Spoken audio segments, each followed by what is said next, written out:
ప్రార్థన చేసుకుందాం. ప్రేమ మా పరలోకపు తండ్రి, మహాగురుడా, మౌతుడా, పరిశుద్ధమైన దేవ, నిత్య నివాసి, ఘనమైన దేవ, ప్రేమగల దేవ, అబ్రహాము, ఇస్సాకు, యాకోబుల దేవ, మీ ప్రియ కుమారుడైన యేసుక్రీస్తు ప్రభువు నామమున బేతేలు ప్రార్థన మందిలో చిన్న మందగా చేరి ప్రభు పాటలు పాడుకునే విషయంలో, వాక్యం ధ్యానించుకునే విషయంలో, ఆరాధించే విషయంలో, పల్లవించే విషయంలో చేసిన ఏర్పాటును బట్టి వందనములు స్తోత్రం చెల్లిస్తున్నాం. తండ్రి కూడా ప్రభా శామ్యులన్న, చార్లీ, దాస్ కుమార్ తీసుకొచ్చింది గౌరవం చెల్లిస్తాం తండ్రి. మిగతా విశ్వాస ప్రభా గృహాలలోనే ప్రభా మరి మిమ్మల్ని ఆరాధిస్తున్నారు తండ్రి, పల్లవిస్తున్నారు. అందరిని బట్టి వందనములు స్తోత్రం చెల్లిస్తాం తండ్రి. ప్రపంచంలోని క్రైస్తవులంతా ఇంటి నాన్న ప్రభా ఇందులోనే కూడుకున్నట్టుకు ఆ మనసు కూడా మీరు లేని వారికి దయచేయమని ప్రార్థన చేస్తున్నాం తండ్రి. ప్రేమ గల ప్రభావ మరి ముఖ్యంగా తండ్రి ఈ దినాన్ని తండ్రి ప్రపంచంలో 200 దేశాలలో ప్రభావ దాదాపు 29 లక్షల కేసులు వచ్చాయి ప్రభావ. 2 లక్షల మంది పైగా తండ్రి కరోనా వైరస్ వల్ల చనిపోయారు తండ్రి. ఒక అమెరికాలో 50,000 మంది చనిపోయారు. యూరోప్ కంట్రీస్లో కూడా 10,000 మంది ప్రభావ. మరియు ఇండియా దేశంలో కూడా తండ్రి 100 మంది చనిపోయారు. మీరు మమ్మల్ని ప్రభావ సజీవులుగా ఉంచేందుకే వందనాలు చెల్లిస్తున్నాం తండ్రి. సజీవులు నిన్ను స్థుతించిన మాట ప్రభావ మా పట్ల మీరు నెరవేర్చుకొని మమ్మల్ని సజీవులుగా ఉంచేందుకే వందనం చెల్లిస్తున్నాం తండ్రి. ప్రేమ గల ప్రభావ సమయాన్ని దీవించి ఆశ్రయించి యేసు నామమున ప్రార్థించి వేడుకుంటున్నాము తండ్రి.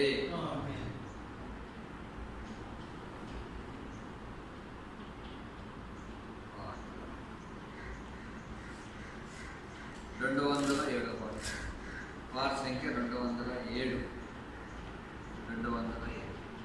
యేసు ప్రభు స్తోత్రము దేవా, స్వచ్ఛమైన నిత్య ప్రేమ చూపిన దేవా, స్వచ్ఛమైన నిత్య ప్రేమ చూపిన దేవా, రక్షకుడా దేవుడైన పక్షమైన విరోధెవడు, దేవుడైన పక్షమైన విరోధెవడు, దూతలైనను ప్రధానులైనను, దూతలైనను ప్రధానులైనను, ప్రభు ప్రేమ నుండి నన్ను వేరు చేయునా, క్రీస్తు ప్రేమ నుండి నన్ను వేరు చేయునా, రక్షకుడా రక్షకుడా యేసు ప్రభు స్తోత్రము దేవా, స్వచ్ఛమైన నిత్య ప్రేమ చూపిన దేవా, స్వచ్ఛమైన నిత్య ప్రేమ చూపిన దేవా, రక్షకుడా నరరూపమెత్తి ప్రభు రిక్తుడాయెను, నరరూపమెత్తి ప్రభు రిక్తుడాయెను, కరువైనను ఖడ్గమైనను, కరువైనను ఖడ్గమైనను, ప్రభు ప్రేమ నుండి నన్ను వేరు చేయునా, క్రీస్తు ప్రేమ నుండి నన్ను వేరు చేయునా, రక్షకుడా రక్షకుడా యేసు ప్రభు స్తోత్రము దేవా, స్వచ్ఛమైన నిత్య ప్రేమ చూపిన దేవా, స్వచ్ఛమైన నిత్య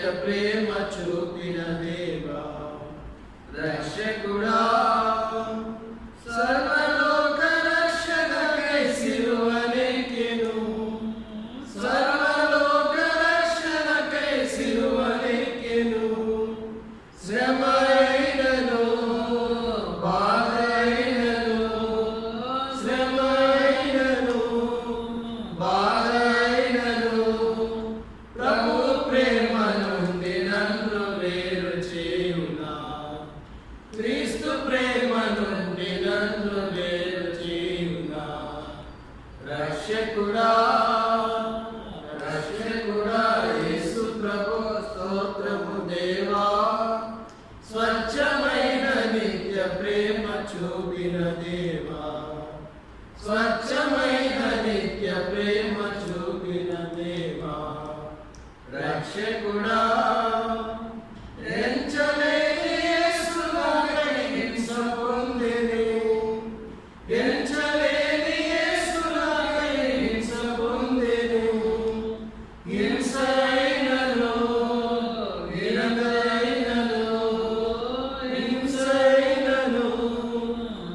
ఎంతైనను ప్రభు ప్రేమ నుండి నన్ను వేరు చేయునా, క్రీస్తు ప్రేమ నుండి నన్ను వేరు చేయునా. రక్షకుడా రక్షకుడా యేసు ప్రభు స్తోత్రము దేవా, స్వచ్ఛమైన నిత్య ప్రేమ చూపిన దేవా, స్వచ్ఛమైన నిత్య ప్రేమ చూపిన దేవా. రక్షకుడా మరణమును జయించి క్రీస్తు తిరిగి లేచెను, మరణమును జయించి క్రీస్తు తిరిగి లేచెను. మరణమైనను జీవమైనను, మరణమైనను జీవమైనను ప్రభు ప్రేమ నుండి నన్ను వేరు చేయునా, క్రీస్తు ప్రేమ నుండి నన్ను వేరు చేయునా. రక్షకుడా రక్షకుడా యేసు ప్రభు స్తోత్రము దేవా, స్వచ్ఛమైన నిత్య ప్రేమ చూపిన దేవా, స్వచ్ఛమైన నిత్య ప్రేమ చూపిన దేవా. రక్షకుడా నిత్యుడైన తండ్రితో నన్ను చేర్చెను, నిత్యుడైన తండ్రితో నన్ను చేర్చెను. ఎత్తైనను లోతైనను, ఎత్తైనను లోతైనను ప్రభు ప్రేమ నుండి నన్ను వేరు చేయునా, క్రీస్తు ప్రేమ నుండి నన్ను వేరు చేయునా. రక్షకుడా రక్షకుడా యేసు ప్రభు స్తోత్రము దేవా, స్వచ్ఛమైన నిత్య ప్రేమ చూపిన దేవా, స్వచ్ఛమైన నిత్య ప్రేమ చూపిన దేవా. రక్షకుడా ఎన్నడైనా మారని మా యేసుడుండగా, ఎన్నడైనా మారని మా యేసుడుండగా, ఉన్నవైనను రానున్నవైనను, ఉన్నవైనను రానున్నవైనను ప్రభు ప్రేమ నుండి నన్ను వేరు చేయునా, ప్రభు ప్రేమ నుండి నన్ను వేరు చేయునా. హల్లెలూయా హల్లెలూయా ఆమేన్ హల్లెలూయా. రక్షకుడా రక్షకుడా యేసు ప్రభు స్తోత్రము దేవా, స్వచ్ఛమైన నిత్య ప్రేమ చూపిన దేవా, స్వచ్ఛమైన నిత్య ప్రేమ చూపిన దేవా. రక్షకుడా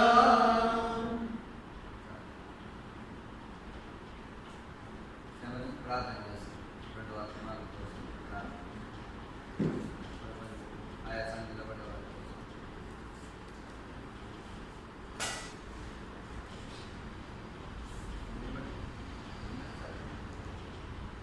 ప్రేమ నమ్మకం గల పరలోకమందున్న మా తండ్రి యేసుక్రీస్తు పరిశుద్ధ నామంలో అది యొక్క ఆరాధన దినమందు బేతేలు ప్రార్థన మందిరంలోకి మేము చేరి రావడానికి ప్రభా మీరు చూపిన కృప కొరకే వందనాలు చెల్లిస్తున్నాను. ప్రభా మీరు ఎంతైనా నమ్మదగిన దేవుడు, మాట తప్పని దేవుడు. కానీ ఈ సమయంలో తల్లి మీరు ఏర్పరచుకున్నటువంటి బిడ్డలు వారి గృహాల్లో ప్రభా నేను ఆరాధించడానికి తండ్రి మనలో మరి పాలు పొందడానికి ప్రభా ఎంత మీరు సహాయం చేయండి. ఈ యొక్క దేశంలో ఈ యొక్క ప్రాంతంలో ప్రభా ఈ కరోనా వైరస్ ప్రభావం వల్ల అనేకులు తండ్రి ఈ సన్నిధికి రాలేనటువంటి పరిస్థితులలో ప్రభా మమ్మల్ని మేము కాపాడుకోవటానికి అది నోవాహు తన మరి దాన్ని నీతిమంతులుగా ఎంచుకున్నప్పుడు ఆయనను దాచుకోవడానికి ఓడను సిద్ధపరచుకున్న రీతిగా ప్రభా మేము కూడా దాచుకోవడానికి దాగి ఉండటానికి మా గృహాల్లో మా తండ్రి అనేకులు ఈ బిడ్డలు మీరు ఏర్పరచుకున్నటువంటి బిడ్డలు మీ స్వరక్తం ఇచ్చి కొన్నటువంటి బిడ్డలు ప్రభా మరి తండ్రి నేను ఆరాధిస్తుండగా వారి పట్ల మీ కృపాన్ని సహాయం వారికి అందించండి. వారి సజీవులుగా మరి తండ్రి నిన్ను ఎల్లవేళ్ళ ఆరాధించడానికి సజీవులే ఆరాధిస్తారని మీరు సెలవించినట్టుగా మీరు ఎంతైనా సహాయం చేయమని ప్రార్థన చేస్తుంటున్నారు. ఈ సమయంలో తండ్రి మరి ఆరాధన వర్తమానంలో మీరు సహాయం చేయండి. ఈ దాసుని అభిషేకించండి. మరి తండ్రి ఆరాధనలో తండ్రి మీరు మేము ఆరాధించినట్లు మరి తండ్రి మమ్మల్ని ఆరాధికులుగా మీరు ఎంతైనా మమ్మల్ని సిద్ధపరచమని ప్రార్థన చేస్తుంటున్నారు. అవును తండ్రి ఆరాధించి వారు తండ్రి ఆత్మతోనూ సత్యంతోనూ ఆరాధించినట్లు మీరు ఆత్మ కనుక మీరు సత్యమైన దేవుడు కనుక తండ్రి నేను ఆరాధించడానికి మమ్మల్ని ఎంతైనా తండ్రి పులికొలపమని ప్రార్థన చేస్తూ ఉన్నారు. అలా తండ్రి మరి తండ్రి బల్ల వర్తమానంలో కూడా మీరు సహాయం చేయండి. మీ దాసుని అభిషేకించండి. మరి తండ్రి మీరే మాట్లాడండి. మరి తండ్రి ఈ లోకంలో అనేకులు తండ్రి నశించిపోకుండా తండ్రి ఆ నిత్య జీవం పొందడానికి నిత్య జీవాన్ని పొందడానికి ప్రభావ మీరు నిత్య జీవం ఇవ్వడానికి సిద్ధపరిచినటువంటి ఆ యొక్క వాక్యాన్ని మాకు బయలుపరచమని ప్రార్థన చేస్తున్నాను. అంతేకాకుండా తండ్రి చేరి వచ్చిన మమ్మల్ని అందరితో జ్ఞాపకం చేసుకునండి. తండ్రి వినడానికి మంచి చెవులను గ్రహించడానికి హృదయాన్ని మాకు కలిగించి ప్రభావాన్ని ఎంతైనా ఆరాధించినట్లు సహాయం చేయమని ప్రార్థన చేస్తున్నాను. మరి తండ్రి సన్నిధిలో అంధకార శక్తులను చీకటి శక్తులను బంధించి మీరు మహిమ పొందమని ప్రార్థన చేస్తున్నాం. తండ్రి వినడానికి మాకు మనస్సును కలిగించమని యేసుక్రీస్తు పరిశుద్ధ నామములో ప్రార్థించి అడిగి వేడుకొనుచుంటున్నాం మా తండ్రి.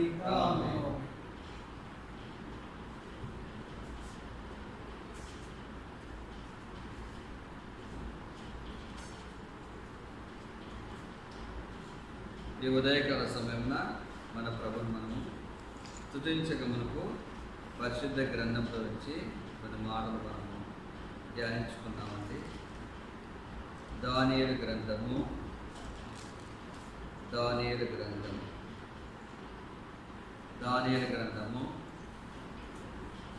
4వ అధ్యాయం. దానియేలు గ్రంథము 4వ అధ్యాయం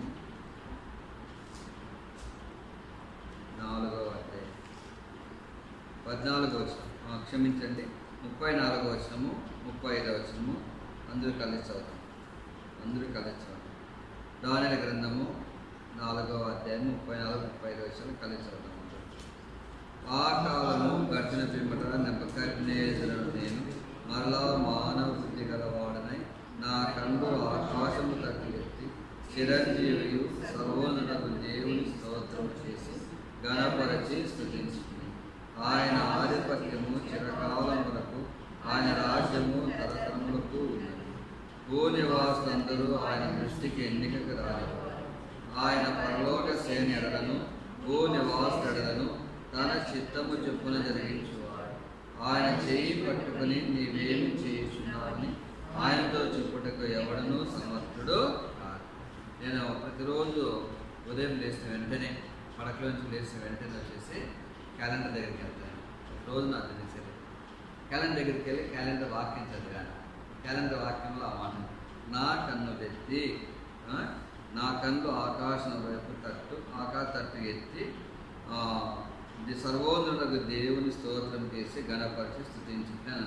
ఈరోజు క్యాలెండరేనా అదే ఉంది. నేను వెంటనే వచ్చేసి ఇక్కడ ఈ మాట దానియేలు చెప్పాడేమో అనుకున్నా. అంటే దానియేలు గ్రంథం అంటే వెంటనే మనకు జ్ఞాపకం వచ్చిందంటే దానియేలు జ్ఞాపకం వస్తారు. ఇంకా రాజకుమారు మిగతా ముగ్గురు షద్రకు, మెషకు, అబేద్నెగో వాళ్ళ నలుగురే మనకు జ్ఞాపకం వచ్చేది. ఆ నలుగురిలో కూడా ఎక్కువ జ్ఞాపకం వచ్చేది మనకు దానియేలు జ్ఞాపకం వస్తాం. తర్వాత రాజులు కూడా ఉన్నారు. నెబుకద్నెజరు ఉన్నాడు, దర్యావేషు ఉన్నాడు, తర్వాత బెల్షాత్సరు, వాళ్ళే జ్ఞాపకం వచ్చేది ఈ యొక్క అధ్యాయంలో. నేను అనుకున్నాను దానియేలు స్తుతించాడేమో అనుకున్నాను, కానీ దానియేలు గారు ఇక్కడ స్తుతించింది. దానియేలు గారు ఎవరు స్తుతించారు చూడండి. ఆ మాట ఎవరైనా చదవండి, గట్టిగా వచ్చారండి. 34 చదువు రాసుకున్నాం. 34 వచ్చిన చదువు గట్టిగా. 34 వచ్చిన 4వ అధ్యాయం 34 వచ్చిన ఆ కాలం గడిచిన పిమ్మట ఆ కాలము గడిచిన పిమ్మట నెబుకద్నెజరు అను నేను మరలా మానవ బుద్ధి గలవాడనై నా కళ్ళు ఆకాశం తట్టు ఎత్తి చిరంజీవియు సర్వోన్నతుడగు దేవుని స్తోత్రము చేసి గణపరిచి స్తుతించి తిని. చూడండి, ఎవరు స్తుతించింది ఇక్కడ? నెబుకద్నెజరు స్తుతిస్తా ఉన్నాడు అనమాట. చెప్పాలంటే ఎంత గొప్ప నెబుకద్నెజరు స్తుతిస్తా ఉన్నాడు ఇక్కడ. ఆ దేవుని గురించి ఏం గ్రహించాడంటే చిరంజీవి. ఈ దేవుడు ఎవరు చెప్పండి? చిరంజీవి. చిరంజీవి అనమాట. కాబట్టి యెహోవా దేవుడు చిరంజీవి అని నెబుకద్నెజరు గుర్తించాడండి. చిరంజీవి. చాలా మంది వచ్చి చిరంజీవి అని పేరు పెట్టుకుంటారు. చిరంజీవి అంటే కనుక వాళ్ళకి ఏం లేదు చెప్పండి, మరణము సావు లేదన్నమాట. తిరిగి మరణం జయించిన సావు లేనివాడు. సో నెబుకద్నెజరు యెహోవా దేవుడు చిరంజీవి అని గ్రహించాడు. తర్వాత సర్వోన్నతుడగు దేవుడు. చూడండి, నెబుకద్నెజరు గ్రహించాడు. ఏ దేవుడు ఏం చెప్పండి? సర్వోన్నతుడైన దేవుడు. ఒకటి చిరంజీవి అన్నాడు, రెండు సర్వోన్నతుడైన దేవుడు అంటున్నాడు. తర్వాత వచ్చేసి ఆయన ఆధిపత్యము ఎంతకాలం ఉంటుందండి? ఆధిపత్యము చిరకాలం ఉంటుంది. ఈ లోకంలో గమనించినట్లయితే కొంతమంది రాజుల యొక్క ఆధిపత్యము కొంతకాలం ఉంటుంది, అంతే కదా. సద్దాం హుస్సేన్ ఆధిపత్యం కొంతకాలం ఉంటుంది, అంతే కదా.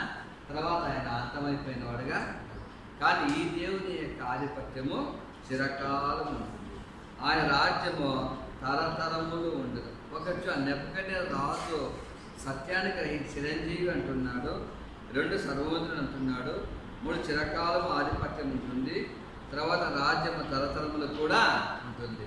ఈ లోకంలో మనం గమనించినట్లయితే ఇంకా అంటున్నాడు, భూ నివాసులందరూ ఆయన దృష్టికి ఎన్నికకు రానివారు.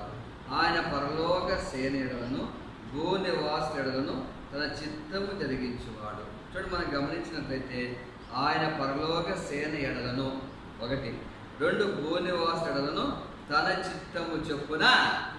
చూడండి, ఒక నెబుకద్నెజరు రాజుతున్నాడు అనమాట. పరలోక సేన ఎడలను భూలోక నివాస ఎడలను కూడా ఏం జరిగించేవాడంట? తన చిత్తాన్ని జరిగించేవాడు. తన చిత్తాన్నే జరిగించేవాడు. కాబట్టి ఇవన్నీ గ్రహించి ఆయన చివరికి వచ్చేసి ఆ చిరంజీవి అయిన దేవుడు ఆయన స్తోత్రం చేశాడు, గణపరిచాడు, స్తుతించిన వాడుగా ఉంటా ఉన్నాడు. చెప్పాలంటే కనుక తన పరలోక సేనయడలను భూలోక నివాసులను తన చిత్తము చొప్పున జరిగించువాడు.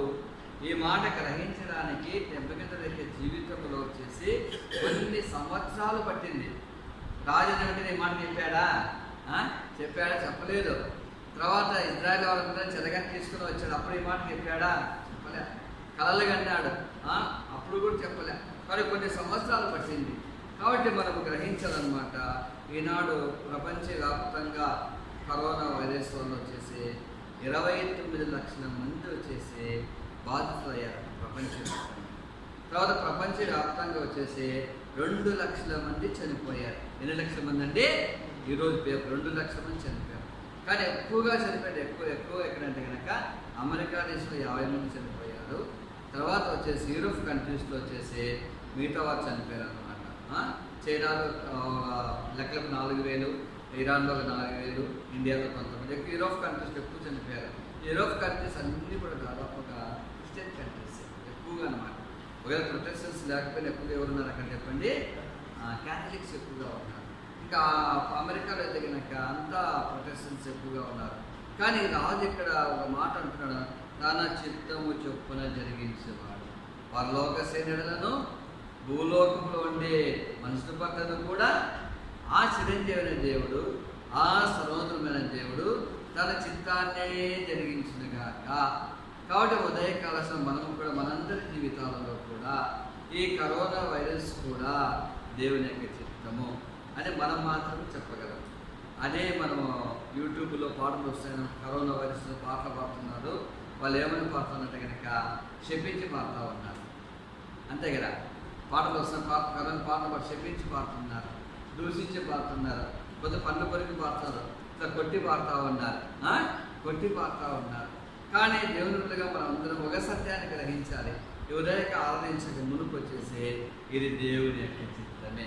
దేవుని యొక్క నెబుకద్నెజరు లాంటి వాడు గ్రహించాడు. చూడండి, ఆయన ఇది దేవుని యొక్క చిత్తము చెప్పున జరిగించేవాడు. ఏది జరిగినా కూడా దేవుని యొక్క చిత్తం పరలోక సేనలను భూలోక నివాసులను ఆయన తన చిత్తము చెప్పున ఏం చేసేవాడు? జరిగించేవాడు. కాబట్టి అనేక సార్లు మనందరి జీవితాల్లో కూడా ఇది కూడా దేవుని చిత్తమే. చెప్పిన మందిరాలకి ప్రజలు రాకపోవడం కూడా దేవుని చిత్తమే, దేవుని యొక్క చిత్తమే అనుకోవాలి. కొంతమంది వస్తాం, కొంతమంది రావడం.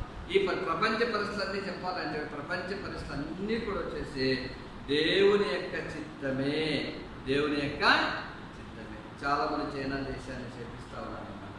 మాట్లాడి ట్రంప్ అంటారు అనమాట. ఏ కరోనా అంటారు చెప్పండి? చైనా కరోనా అంటారు. ఇది దేవుని యొక్క చిత్తమే. అమెరికా వాళ్ళు దేవుని యొక్క చిత్తమే. మనము గ్రహించాలి దేవుని యొక్క చిత్తమే, దేవుని యొక్క చిత్తమే. మెట్టికి వ్యక్తి వచ్చేసి దేవుని స్తుతిస్తానని చిరంజీవైన దేవుడు, రెండు సర్వోన్నతుడగు దేవుడు అంటున్నాడు అనమాట.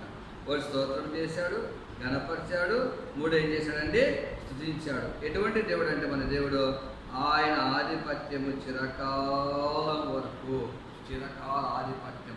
ఈ లోకములో మనుషులు కూడా ఆధిపత్యం, మనం గమనించిన వ్యక్తుల యొక్క ఆధిపత్యము 20 ఏళ్ళు ఉంటుంది, 30 ఏళ్ళు ఉంటుంది.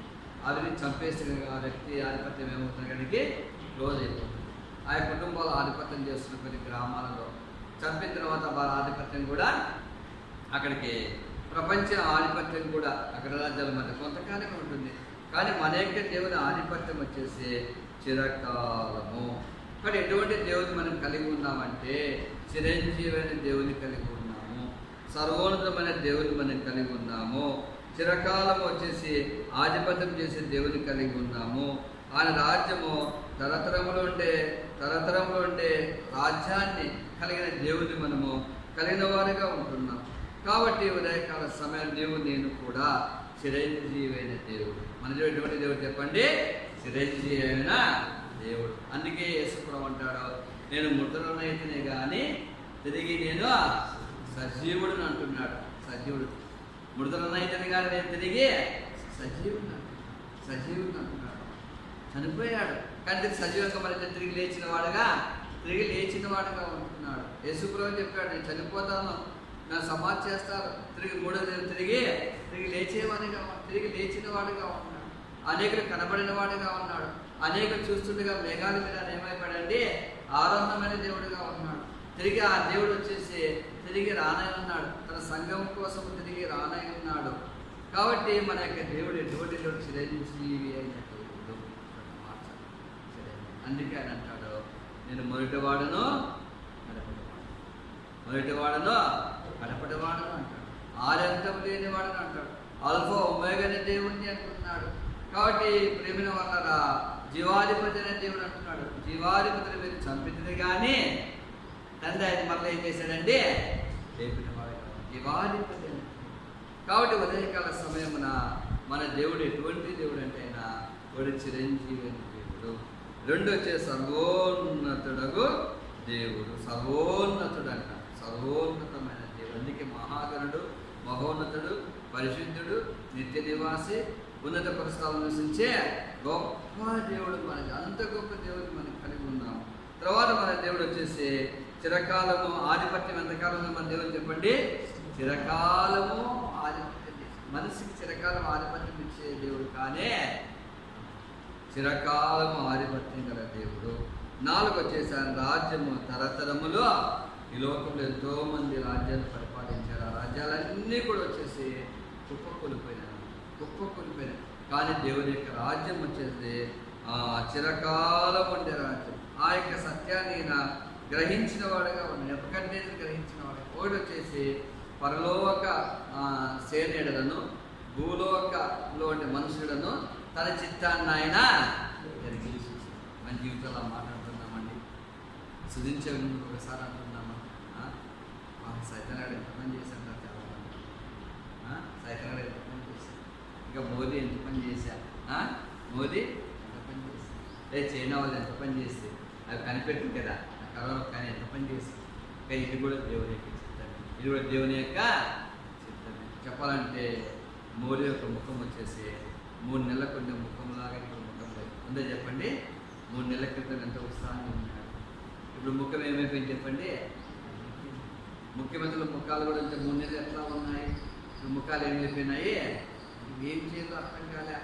లాక్డౌన్ ఎత్తేస్తే ఒక సమస్య, లాక్డౌన్ ఎత్తేయకుంటే మరొక సమస్య. అర్థం కావడం లేదన్నమాట. ఎత్తేస్తే ఒక సమస్య, ఎత్తేయకుంటే ఒక సమస్య. ఇది దేవుని యొక్క చిత్తము. కాబట్టి ఉదయకాల సమయాన్ని దేవుని గ్రహించాలి. ఈ పరిస్థితులు అన్నీ కూడా వచ్చేసి దేవుని యొక్క చిత్తమే. ఈ కరోనానే కాదు, మన వ్యక్తిగత జీవితంలో ఏది జరిగినా కూడా మరి దేవుని చిత్తమని గ్రహించి మనం దేవుని స్తుతించేవారిగా ఉండాలి. మన కుటుంబాల్లో ఏమి జరిగినా కూడా ఇది దేవుని చిత్తమని మనం గ్రహించేవారిగా ఉండాలి. మన సంఘములో ఏమి జరిగినా కూడా ఇది దేవుని చిత్తమని మనం గ్రహించేవారుగా ఉండాలి. మన యొక్క దేశంలో ఏమి జరిగినా కూడా ఇది యొక్క దేవుని చిత్తమని గ్రహించేవారిగా ఉండాలి. ఏమి జరిగినా కూడా చెప్పాలంటే కనుక ఇది అంటున్నమాట. నెబుకద్నెజరు రాజు వచ్చి సామాన్ బబులోను దేశం అన్నమాట. బబులోను దేశం అంటే కనుక బబులోను 7 వింతల్లో వచ్చేసి బబులోను దేశంలో ఉండే విరాళ చెట్లు కూడా ఒక వింత అనమాట. బబులోనే సామాన్యమైన దేశం కాదనమాట. అటువంటి వ్యక్తి చెప్తున్నాడు ఈ మాట అన్నమాట. ఒకప్పుడు వచ్చేసి బబులోను దేశం అంటే ప్రపంచంలో నుంచి చాలా గొప్ప దేశం. బబులోను రాజు కూడా చాలా గొప్ప రాజు, వాళ్ళకు చెప్పింది వేరు. అలాంటి వ్యక్తి అంటున్నాడు ఆయన పరలోక సేనలను భూలోక సేనలను ఆయన తన చిత్తాన్ని ఏం చేసేవాడిగా ఉన్నాడు. ఆయన చిత్తాన్ని ఆయన చిత్తాన్ని నా జీవితంలో కూడా జరిగించాడు. నా జీవితంలో నా చిత్తం జరగలేదు కానీ ఆయన చిత్తమే జరిగించాడు. అంతే కదా. 7 ఏళ్ళు వచ్చేసి నెబుకద్నెజరు వచ్చేసి ఒక పశువులాగా ఏం వేశాడంటే గడ్డిని వేశాడు. అది దేవుని చిత్తం అంటున్నాడు. అది దేవుని యొక్క మనం అనగలమని చెప్పండి. గ్రహించాడు. అది దేవుని చిత్తం. గడ్డిలాగా నేను పశువులాగా నేను గడ్డిని ఆ దేవుని చిత్తం ఆయన అవినక చేసి దేవుని చిత్తం. కాబట్టి మన జీవితంలో వచ్చేసి ఏం జరిగినా కూడా ప్రభు ఇది నీ చిత్తం అని మనం తల వంచి ప్రభుని ఏం చేసేవారుగా ఉండాలి, స్తుతించేవారు. ఏమి జరిగినా దేవుని యొక్క చిత్తం. నాడు ప్రపంచం అంతా కూడా లాక్డౌన్లో ఉంది. దేశాలు లాక్డౌన్లో ఉన్నాయి, రాష్ట్రాలు లాక్డౌన్లో ఉన్నాయి, ప్రజలందరూ లాక్డౌన్. ఇవన్నీ కూడా దేవుని యొక్క దేవుని. దీని ద్వారా వచ్చేసి నేను తిరిగి ఏం కలిగజేసాం, మానవ బుద్ధి కలిగజేశాను. అప్పుడు గ్రహించారనమాట. ఏ బుద్ధి మార్చడం 34 వచనం చదవండి. 34 వచనం చదవండి. ఆ కాలం గడిచిన పిమ్మట నెబుకద్నెజరు నేను ఏ బుద్ధి వచ్చింది చెప్పండి. ఇప్పుడు మానవ బుద్ధి వచ్చింది. అప్పుడు ఆయన ఆకాశంలో ఏం చూశాడండి, కన్ను చేశాడు. అంతకుముందు మానవుడే కానీ మానవ బుద్ధి లేదు ఆయనకి. మానవుడే కానీ ఏం బుద్ధి లేదు ఆయనకి. చాలామంది అంటారు కదా మనిషి కాదు మృగం అంట. అంటే అసలు నిజంగా మృగం ఏమన్నా 4 కాళ్ళు ఉన్నాయా, తోక ఉందా అంటారు. లేదు చెప్పండి. చాలామంది ఏమంటారు మనిషి కాదు వాడు ఏమంటారు మానవ మృగం అంటే. ఏ మృగము అంటే స్వభావం లేదని చెప్పండి. మానవ బుద్ధి లేదు కానీ మృగం యొక్క స్వభావం ఉంది. ఏ స్వభావం ఉంది? మృగం యొక్క స్వభావం. మానవ బుద్ధి వచ్చిన తర్వాత ఆయన ఆకాశం కనుగొట్టాడు. చిరంజీవి దేవుడు అయ్యాడు. దానియేలు దేవుడి చిరంజీవి అయ్యాడు. దానియేలు దేవుడు సర్వోన్నతుడైన దేవుడు అయ్యాడు. దానియేలు దేవుడి ఆధిపత్యం చిరకాలం ఉంటుందయ్యా. దానియేలు యొక్క దేవుడు రాజ్యము నిరంతరం ఉంటుందయ్యా. నిరంతరము ఉంటుందయ్యా. చూడండి, నన్ను గ్రహించి ఆయన దేవుణ్ణి స్తుతించాడు. దేవుడి నామాన్ని ఆయన గణపరిచిన వాడుగా ఒకటి గ్రహించాడనమాట. పరలోక సేనలను భూలోక నివాసులను ఆయన తన చిత్తం ఏం చేసేవాడు, తన చిత్తాన్ని నెరవేర్చి ఒక ఆయన స్టేట్మెంట్ ఈరోజు పేపర్లు తెచ్చా అని స్టాండ్లీ అంట. స్టాండ్లీ పెద్ద డాక్టర్ అనమాట. ఆయన ఏమి ఇచ్చాడంటే కనుక కరోనా విషయం నిర్లక్ష్యంగా ఉంది కనుక ప్రపంచంలో 80% ప్రజలకు ఇన్ఫెక్షన్ అయిపోతుంది. 80%. సపోజ్ మన దేశంలో 130 కోట్లు ఉన్నారు. అందులో 80% అంటే ఎంత? 130 కోట్లలో 100 కోట్లలో 80% ఎంత? 100 కోట్లు. చూడండి, నిర్లక్ష్యంగా ఉంటే మన ఇండియా దేశంలో లాక్డౌన్ ఎత్తేస్తే నిర్లక్ష్యంగా ఉంటే ఎట్లా తిరిగితే కనుక 100 కోట్ల మందికి ఇన్ఫెక్షన్ వస్తుంది. ఎన్ని కోట్ల మంది మిగులుతారండి? 130 కోట్ల కుమార్ 30 కోట్లు. ఓకే, అదే జరిగితే కనుక మన ఇండియా దేశము ఎన్ని సంవత్సరాలు ఎన్నికలు వెళ్ళిపోతుంది? ఇంకా ఏ సేవలన్నా 100 కోట్ల మందికి వైరస్ ఇన్ఫెక్షన్ అయింది అనుకో, పాజిటివ్ కేసు వస్తాయి అనుకో, మన ఇండియా ఎన్ని సంవత్సరాలు ఎన్నికపోతుంది చెప్పలేము. ఇంకా 100 కోట్ల వైరస్ పాజిటివ్ వస్తే కనుక ఎన్ని ఇప్పుడే వచ్చేసి మన దేశం వెనక్కి వెళ్ళిపోయింది తెలుసా? వెనక్కి వెళ్ళిపోయింది లేదు మన దేశం, వెనక్కి వెళ్ళిపోయింది. మన దేశం అమెరికా వెనక్కి వెళ్ళిపోయింది, యూరోపియన్ కంట్రీస్ వెనక్కి వెళ్ళిపోయింది, చైనా దేశం వెనక్కి వెళ్ళిపోయింది. తిరిగి ఫైనాన్స్గా రావాలంటే కనుక ఇప్పుడే ఇక్కడ వెనక్కి వెళ్ళిపోయాయండి చెప్పాలంటే. మా ప్రజలు కూడా వెనక్కి వెళ్ళిపోయారు. ఏదో గవర్నమెంట్ ఉద్యోగస్తులు పర్వాలేదు, పిచ్చిని వచ్చేవాళ్ళు అంతే కదా. మళ్ళా లేబర్స్ ఎట్లా, లేబర్స్ పరిస్థితి డబ్బులు అయిపోయినాయి, లేబర్స్ ఇప్పటికే కొన్ని సంవత్సరాలు వెనక్కి వెళ్ళిపోయింది ఇండియా దేశం, అమెరికా దేశం. అదే 80% నిర్లక్ష్యంగా ఉంటే చెప్పాడు ఆయన. నిర్లక్ష్యంగా ఉంటే ఆయన వచ్చేసి ఇంత మునుపు వచ్చేసి ఆయన గురించి ఈరోజు పేపర్లో వేసానమాట. ఆయన చాలా వచ్చేసి తర్వాత వచ్చేసి కొన్ని దానికి వ్యాక్సిన్ కనుగొన్నాడంట. ఆయన చెప్పాడు అనమాట, నిర్లక్ష్యంగా ఉంటే 80% ప్రజలకి ఇన్ఫెక్షన్ వస్తుంది. 80% వస్తే ఇక ప్రపంచము ఉన్నట్లు కాదు, అదేమైపోయినట్లు 80%. అందుకే లాక్డౌన్ చెన్నై గురించి చేశారు పేపర్లో. ఏ లాక్డౌన్ అది? పూర్తి లాక్డౌన్ అంట. 9 గంటల వరకు లేదంటారు. 9 గంటల కర్ఫ్యూ, ఇంకా బయటకే రాకూడదు అన్నమాట. ఉదయం నుంచి రాకూడదు. ఎంత ఉదయం నుంచి రాక ఎంత కష్టమైనటువంటి పరిస్థితి. ఇవన్నీ కూడా దేవుని యొక్క చిత్తం. ఒక అన్ని రాజు బబులోను రాజు గ్రహించాడు పరలోక శ్రేణులను భూలోక నివాసులను. ఈ దేవుడి చిత్తం చెప్పండి, దేవుని. కాబట్టి మనందరి జీవితాల్లో ఇది కరోనా కాదు, ఏది జరిగినా కూడా ప్రభు చిత్తమని మన తల వంచి ప్రభుని ఏం చేయాలి, మనము స్తుతించేవారంగా ఆడపతో సేవ చేస్తున్నాను. ధర్మరాజు గుర్తుండే టీచర్ ఆత్మని వేశారు. ధర్మరాజు ఏంటంటే టీచర్ మీకు ఐడియా లేదు. ఆయన మన బర్నబాస్ సేవకుడు లేదా గుర్తులో వాళ్ళ సొంతూరు ఎవరు ఉమ్మాయిపల్లె ధర్మరాజు తీసి కర్నూలు ఉన్నాడు. ఇప్పుడు ఆయన కర్నూలులో ఉన్నాడు ధర్మరాజు అంటే. ఆయనకి పోస్టింగ్ వచ్చింది ఉమ్మాయిపల్లెలో, కొండల్లో అన్నమాట. ఉమ్మాయిపల్లె కొండల్లో వచ్చి ఇప్పుడు ఆధారం బాధపడేవాడు. ఏదన్నా దేవుడు అడవిలో ఇస్తాడు నాకు పోస్టింగ్, అడవిలో పోస్టింగ్ ఇస్తాడన్నా ఏం జరగకుండా ఏ క్రిస్టియన్ అంటే ఉదయం మాట్లాడేది మారుమూల గ్రామం. ప్రతి ఆధారాలు వచ్చి బాధపడేవాడు. నేను ఆ ప్రభుత్వ సేవ చేస్తున్నాను, దేవుని చిత్తం అన్నాడు. బాధపడేవాడు ప్రతి ఆధారం. కానీ ఆయన అక్కడ వెళ్ళడం వల్ల వచ్చేసి ఓ వ్యక్తి రక్షింపబడ్డాడు. ఆ వ్యక్తి సేవకుడు అయినాడు. ఇప్పుడు కల్లూరులో ఉన్నాడు బర్నబాస్ అని తెలుసు కదా, తాడపత్రి బర్నబాస్. చూడండి, ఆయన వెళ్ళడం వల్ల అక్కడికి దేవుడి చిత్తం అన్నమాట. కష్టమైనా వెళ్ళాడు, బాధపడేవాడు ఆధారం. అన్న కష్టమన్న నీరు దేవుడు అక్కడ వెళ్ళి అదే దేవుడు. కాబట్టి మన జీవితంలో వచ్చేసి అన్ని అనుకూలంగా ఉంటే దేవుని చిత్తం అన్నమాట, అనానుకూలంగా ఉంటే ఇది సైతాన్ పని అంటాం లేదు చెప్పండి. కాబట్టి ప్రతిదీ కూడా మన దేవుని చిత్తం నెమ్మదిగా గ్రహించాలని చిరంజీవి అనే సర్వమంతుడైన దేవుడు. ఆయన ఆధిపత్యం ఎంతకాలం ఉంటుందండి? చిరకాలం ఉంటుంది. ఆ రాజ్యం ఎంతకాలం ఉంటుంది? నిరంతరం ఉంటుంది. ఆ విధంగా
దేవుని వాక్యంలో నుండి ఎఫెసీయులకు రాసిన పత్రిక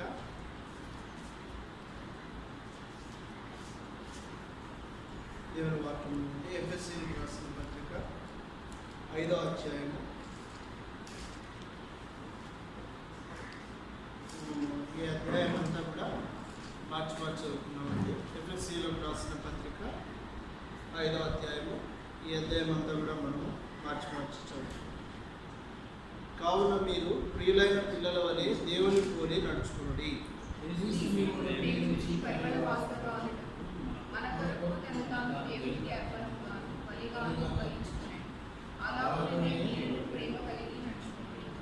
మీలో జారత్వమే కానీ, ఏ విధమైన అపవిత్రతయే కానీ, లోభత్వమే కానీ వీటి పేరైనను ఎత్తకూడదు. ఇదే పరిశుద్ధులకు తగినది.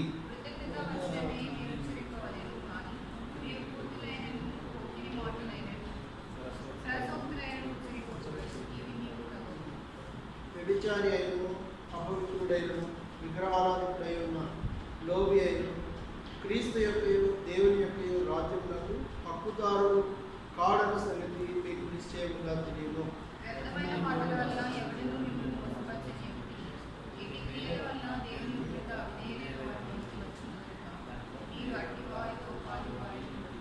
మీరు పూర్వమందు చీకటి అయినది, ఇప్పుడైతే ప్రభువునందు వెలుగై ఉన్నారు.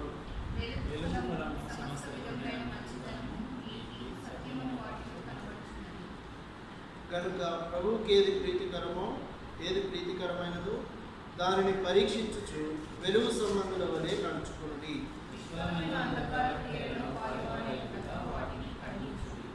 ఏలైనగా అట్టి క్రియలు చేయవారు రహస్యమందు జరిగే పనుల గురించి మాట్లాడటం ఏదను అవమానకరమై ఉన్నది.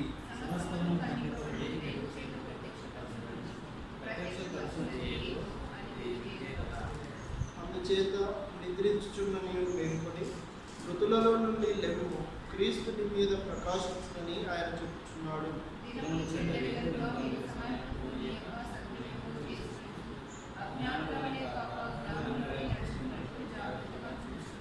ఇందు నిమిత్తము మీరు అవివేకులు కాక ప్రభు యొక్క చిత్తమేమిటో గ్రహించుకుని,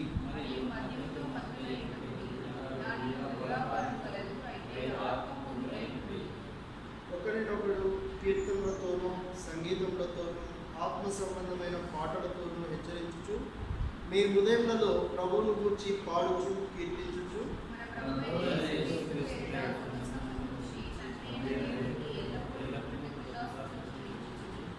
క్రీస్తునందరి భయంతో ఒకరికొకడు లోబడి ఉండి, క్రీస్తు సంఘమునకు శిరస్సై ఉన్నలాగా పురుషుడు భార్యకు శిరస్సై ఉన్నాడు. క్రీస్తే శరీరమునకు రక్షకుడై ఉన్నాడు.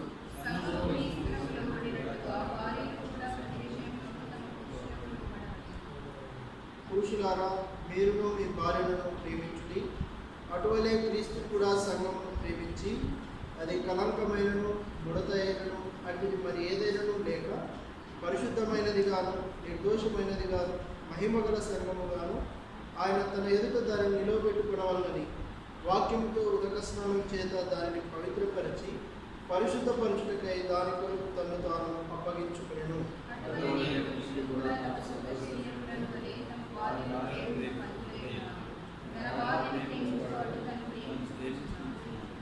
తన శరీరమును ద్వేషించిన వాడు ఎవడునూ లేడు కానీ ప్రతివాడును దానిని పోషించి సంరక్షించుకును.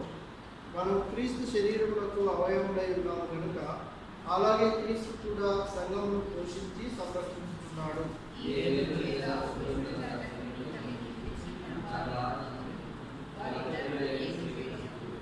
ఈ మర్మము గొప్పది. అయితే నేను క్రీస్తుని గూర్చి సంఘమును గూర్చి చెప్పుచున్నాను.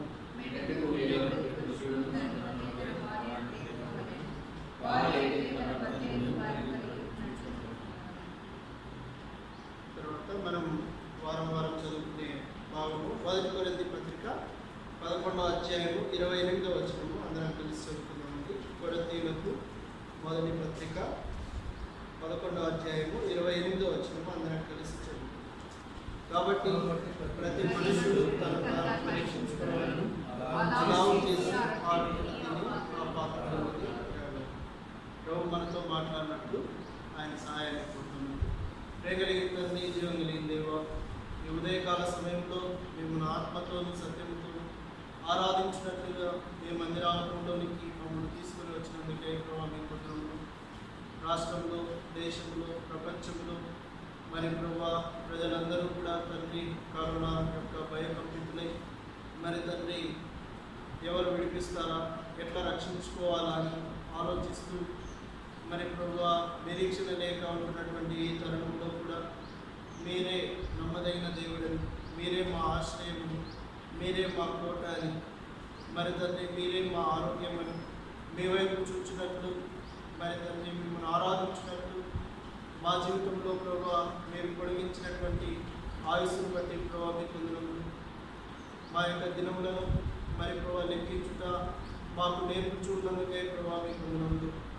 మరి తండ్రి మరి నెబుకద్నెజరైతే మానవ బుద్ధి కలిగినటువంటి వాడే చిరకాలం ఆధిపత్యం చేస్తున్నటువంటి రాజును ఆరాధించడానికి వచ్చాడు. అలాగనే ప్రభావ మేము కూడా మీ యొక్క రాజ్యముగా చేయబడిన వారు, మరి తండ్రి మీతో పరిపాలించబోతున్నటువంటి వారు, మరి ప్రభా మీ చిత్తమును మరి ప్రభా గ్రహించినటువంటి వారు, మీ చిత్తమును బట్టి సమస్తమును జరుగుతున్నవని ప్రభా మిమ్మల్ని ఆరాధిస్తున్నాం. మరి తండ్రి మా జీవితంలో కూడా పరలోకమందు నెరవేర్చున్నట్టు భూమి మీద కూడా ప్రభా మీ చిత్తమును మీరు నెరవేర్చుతున్నందుకే ప్రభావ మీకు వందనాలు. మా జీవితంలో మీరు అనుమతిస్తున్నటువంటి ప్రతి ఒక్క విషయంకే వందనములు. అవి మేలు కొరకై ప్రభావ మా జీవితంలో సమకూడి జరగబోతున్నందుకే ప్రభావ మీకు వందనాలు.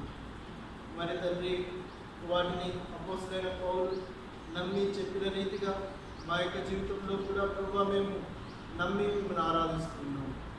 మరి తండ్రి ఈ ఆదివారం కూడా యోగ్యమైన విధానంలో బలలో పాల్గొనాలని మా ముందు వచ్చినటువంటి ఈ యొక్క ప్రేమ చిహ్నాలకై ప్రభావితులు రొట్టెలోను ద్రాక్షారసంలోను మరి ప్రభా మేము పాల్గొనక ముందు మరి ప్రభా ఏ రీతిగా ప్రభా మా యొక్క జీవితం ఉన్నదో మరి పరీక్షించుకొని చక్క చేయబడి మరి ప్రభా ఎంతైనా మంచి మనస్సాక్షితో పాల్గొనడం కొరకై మాకెంతైనా సహాయం చేయండి.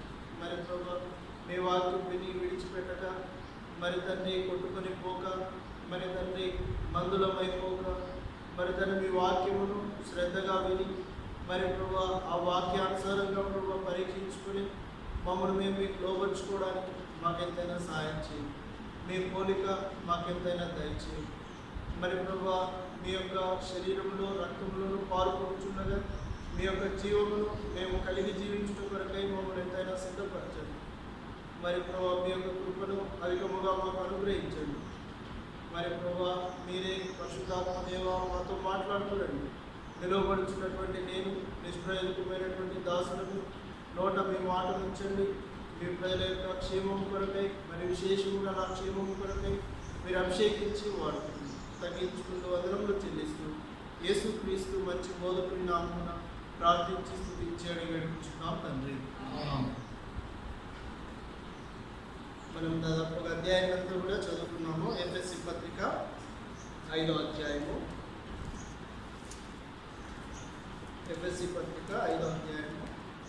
అపోస్తలుడైన పౌలు ఎఫెసీలకు ఈ పత్రిక రాసినట్టు చూస్తాము. వారైతే యూదులు కాదు, అన్యజనులు అనే సంగతి మనకు తెలుసు. ఎఫెసీలు అన్యజనులు, వారికి ఈ పత్రికను అపోస్తలుడైన పౌలు రాస్తున్నాడు. ఈ పత్రికలో మనం పరీక్షించుకోవడానికి ఒక 5 ప్రశ్నలు మనం చూద్దాం. ఒక 5 ప్రశ్నలు ఈ యొక్క అధ్యాయంలో నుండి మనము వేసుకుని ఆ రీతిగా మన యొక్క జీవితం ఉందా లేదా అని మనం పరీక్షించుకున్న వారిపై మనలో పాల్గొంది. ఈ యొక్క అధ్యాయంలో మనం గమనించినట్లయితే ప్రేమగా ఆరంభిస్తున్నాడు ఈ యొక్క అధ్యాయాన్ని. చివరిగా చూసినట్లయితే ప్రేమతోనే ముగిస్తున్నాడు. ఏ ప్రేమ ఇది అని అంటే దేవుని యొక్క ప్రేమ. దేవుని యొక్క ప్రేమ చాలా గొప్పది. మనం ఇక్కడ కూర్చొని ఉన్నామంటే దేవుని యొక్క ప్రేమ అయ్యేదానికి కారణం. బలలో పాల్గొనబోతున్నామని అంటే కూడా దానికి కూడా కారణము దేవుని యొక్క ప్రేమే. దేవుని యొక్క ప్రేమ చిహ్నాలు మన ముందు ఉంటున్నాయి. కాబట్టి మనము బలలో పాల్గొన్నప్పుడు దేవుని ప్రేమ మన ఎడల విస్తరించినదిగా ఉంటుండగా మనం తిరిగి దేవుని అదే విధానంలో ప్రేమిస్తున్నామా లేదా అని కూడా పరీక్షించుకోవాల్సినటువంటి అవసరత ఉంది. ఇక్కడ మనం ఒక 5 ప్రశ్నలు వేసుకొని మనం పరీక్షించుకొని బలలో మనం పాల్గొన్నాం. మొట్టమొదటి ప్రశ్న ఏంటంటే ఆర్ యూ సేవ్డ్, రక్షించబడ్డావా అనేటువంటి ప్రశ్న వేసుకున్నాం. ఎందుకు రక్షించబడవలసినటువంటి అవసరం ఉన్నది అని అంటే, యేసుక్రీస్తు ప్రభువారు ఈ లోకానికి వచ్చినటువంటి ఉద్దేశం ఏంటంటే ఆయన లోక రక్షకుడు. ఆయన నీకు నాకు కూడా ఏం కావాలి? రక్షకుడుగా ఉండాలి. లేనట్లయితే మనము నిత్య అగ్నిగుండానికి లేదా ఈ యొక్క దేవుని ఉగ్రతకు మనం గురయ్యేటువంటి వారుగా ఉంటాం. రక్షించబడినటువంటి అనుభవము ఎంతైనా కలిగి ఉండడం అనేటువంటిది అవసరం. క్రొత్తగా జన్మించినటువంటి అనుభవం. Are you saved? ఇది మొట్టమొదటి ప్రశ్న. ఎందుకు ఒక వ్యక్తి రక్షించబడాలి అని అంటే నిత్యత్వం కొరకై రక్షించబడాలి. ఒక వ్యక్తి రక్షించబడకపోతే ఏమవుతుంది అని అంటే నిత్యత్వము ఎక్కడ విడిచిపెట్టబడతాడు? దేవుడు లేనటువంటి, దేవుని ఉగ్రత ఉన్నటువంటి నరకంలో ఏం చేయబడతాడు? విడిచిపెట్టబడతాడు. అక్కడ అగ్ని ఆరదు, పురుగు చావదు అని రాయబడుతుంది అన్నమాట. అక్కడ ఇప్పుడు మనం ఈ ఎండనే తట్టుకోలేకపోతున్నాము. ఆ అగ్నిగుండాన్ని అసలు మనం సమీపించను కూడా సమీపించలేము. ప్రాణం పోతుందంటే అక్కడ ప్రాణం కూడా పోదు. యుగాయుగములు శరీరము ఆత్మ రెండు కూడా యాతన పడుతూ ఉంటాయి అన్నమాట. అలాంటి వేదనకరమైనటువంటి స్థలం నుండి దేవుడు నిన్ను నన్ను ఏం చేశాడు? తప్పించిన వాడుగా ఉన్నాడు, రక్షించినటువంటి వాడుగా ఉన్నాడు. ఈ వీడియో చూస్తున్నటువంటి ఎవరైనా ఇంకా రక్షణ పొందకపోతే దేవుని ప్రేమను బట్టి చెప్పేటువంటి విషయం ఏంటంటే, రక్షించబడబడుట అనేటువంటిది గొప్ప అనుభవం. ఈ రక్షణ అనేటువంటిది దేవుడిచ్చేది. మానవుడు ప్రయాసం సంపాదించుకునేటువంటిది కాదు, పనిచేసి సంపాదించుకునేటువంటిది అంతకన్నా కాదు. అంటే మనుషుడు అర్థం చేసుకోలేడు, పర్ఫామ్ చేయలేడు. ఈ రక్షణ కొరకు మానవుడు తన క్రియల ద్వారా లేకపోతే మంచితనం ద్వారా తన యొక్క గుణలక్షణాల ద్వారా సంపాదించుకునేటువంటిది కాదు ఈ రక్షణ. ఎఫ్ఎస్సి పత్రిక 2వ అధ్యాయంలోనే రాయబడింది. ఎట్లా రక్షించబడ్డామంటే కృపచేత మీరు రక్షింపబడి ఉన్నారు. తర్వాత 8వ వచనంలో రాయబడింది, ఇది మీ వలన కలిగినది కాదు, దేవుని వరమే. కాబట్టి దేవుని వరమైనటువంటి యేసుక్రీస్తు ప్రభువాన్ని మనం చేర్చుకున్నట్లయితే, ఆయన్ని రక్షకునిగా స్వీకరించినట్లయితే మనం రక్షించబడినటువంటి వారుగా ఉండగలం. ఏం చేయాలి రక్షించబడటం వరకు అంటే, యేసు ప్రభుని నీ నోటితో ఒప్పుకొని దేవుడు ఆయన మృతులలో నుండి లేపునని నీ హృదయమందు విశ్వసించిన ఎడల నీవు రక్షింపబడదు అని దేవుని వాక్యము సెలవిస్తుంది. యేసుక్రీస్తు ప్రభువారు అద్వితీయుడైనటువంటి దేవుడు. అద్వితీయమైనటువంటి దేవుని యొక్క ఉద్దేశం ప్రకారము ఈ లోకంలో ఏకైక మార్గముగా ఆయన జన్మిస్తూ వచ్చాడు. పశువుల పాకులు ఆయన జన్మించినాడు. ఒక కన్యక యొక్క గర్భాన్ని ఆధారం వేసుకుని జన్మించినాడు. పశువుల పాకులు ఆయన ఉంచబడుతూ వచ్చాడు. అంటే పేదవాడుగా ఈ లోకంలో యేసు ప్రభువారు జీవిస్తూ వచ్చాడు. తర్వాత పేదవారి గర్భములో యేసు ప్రభువారు జన్మించాడు. తర్వాత ఇంకా మనం గమనించినట్లయితే యేసుక్రీస్తు ప్రభువారు పాపము లేని జీవితాన్ని జీవించినాడు. ఆయన ఏ పాపమును చేయలేదు. నా ఎందుకు పాపం ఉన్నదని మీలో ఎవరైనా చూపించగలరా అని స్థాపించగలరా అని సవాలు చేస్తూ వచ్చాడు. కాబట్టి యేసుక్రీస్తు ప్రభువారు పాపము లేనటువంటి జన్మించాడు. తర్వాత పరిశుద్ధమైనటువంటి జీవితాన్ని జీవించున్నాడు. తన యొక్క మానవ జీవితం అంతటిలో నీకు నాకు మాదిరికరంగా ఉండేదాని కొరకు 33.5 సంవత్సరాలు ఈ లోకంలో ఆయన పరిశుద్ధుడిగా జీవించినటువంటి వాడుగా ఉన్నాడు. దేవుని యందు భయభక్తులు కలిగిన వాడుగా, దేవునికి విధేయుడిగా యేసుక్రీస్తు ప్రభువారు ఈ లోకంలో జన్మించినట్టుగా మనం ఈ లోకంలో జీవించినట్టుగా మనము చూస్తా ఉన్నాం. కాబట్టి యేసుక్రీస్తు ప్రభువారు తన యొక్క పరిశుద్ధమైన రక్తాన్ని ఆ కలువరి శిలువలో నీ కొరకు నా కొరకు చిందించినటువంటి వాడుగా ఉన్నాడు. ఆయన పొందిన దెబ్బల చేతనే మనకు స్వస్థత కలుగుతున్నది. పాపం అనేటువంటి రోగం చేత పీడించబడుతున్నటువంటి వాడుగా మానవుడు ఉంటున్నాడు. ఈ కరోనా కంటే భయంకరమైనది పాపం అనేటువంటి రోగం. ఇది ఎవరో ఇన్ఫెక్షన్ చేస్తే వచ్చేది కాదు. మనుషులందరూ జన్మతో సహా పాపులుగానే ఉంటూ ఉన్నారు. ఈ భయంకరమైనటువంటి పాపము నుండి విడిపించుటకు శక్తి కలిగినటువంటి వాడు యేసుక్రీస్తు ప్రభువారు. ఆ పాపం వల్ల వచ్చే జీతం మరణమని దేవుని వాక్యము సెలవిస్తుంది. ఆ మరణాన్ని యేసుక్రీస్తు ప్రభువారు తప్పించాలని ఆయనే మన కొరకు చనిపోయినటువంటి వాడుగా ఉన్నాడు. ఆయన చనిపోయి సమాధి చేయబడి 3వ దినంన తిరిగి లేచినాడు. ఆయన దెబ్బల చేత మనకేం కలుగుతుంది? ఇప్పుడు స్వస్థత కలుగుతుంది. తర్వాత ఆయన కార్చినటువంటి రక్తంలో మనకేమున్నదంటే అపరాధములకు క్షమాపణ ఉన్నది అని రాయబడుతుంది.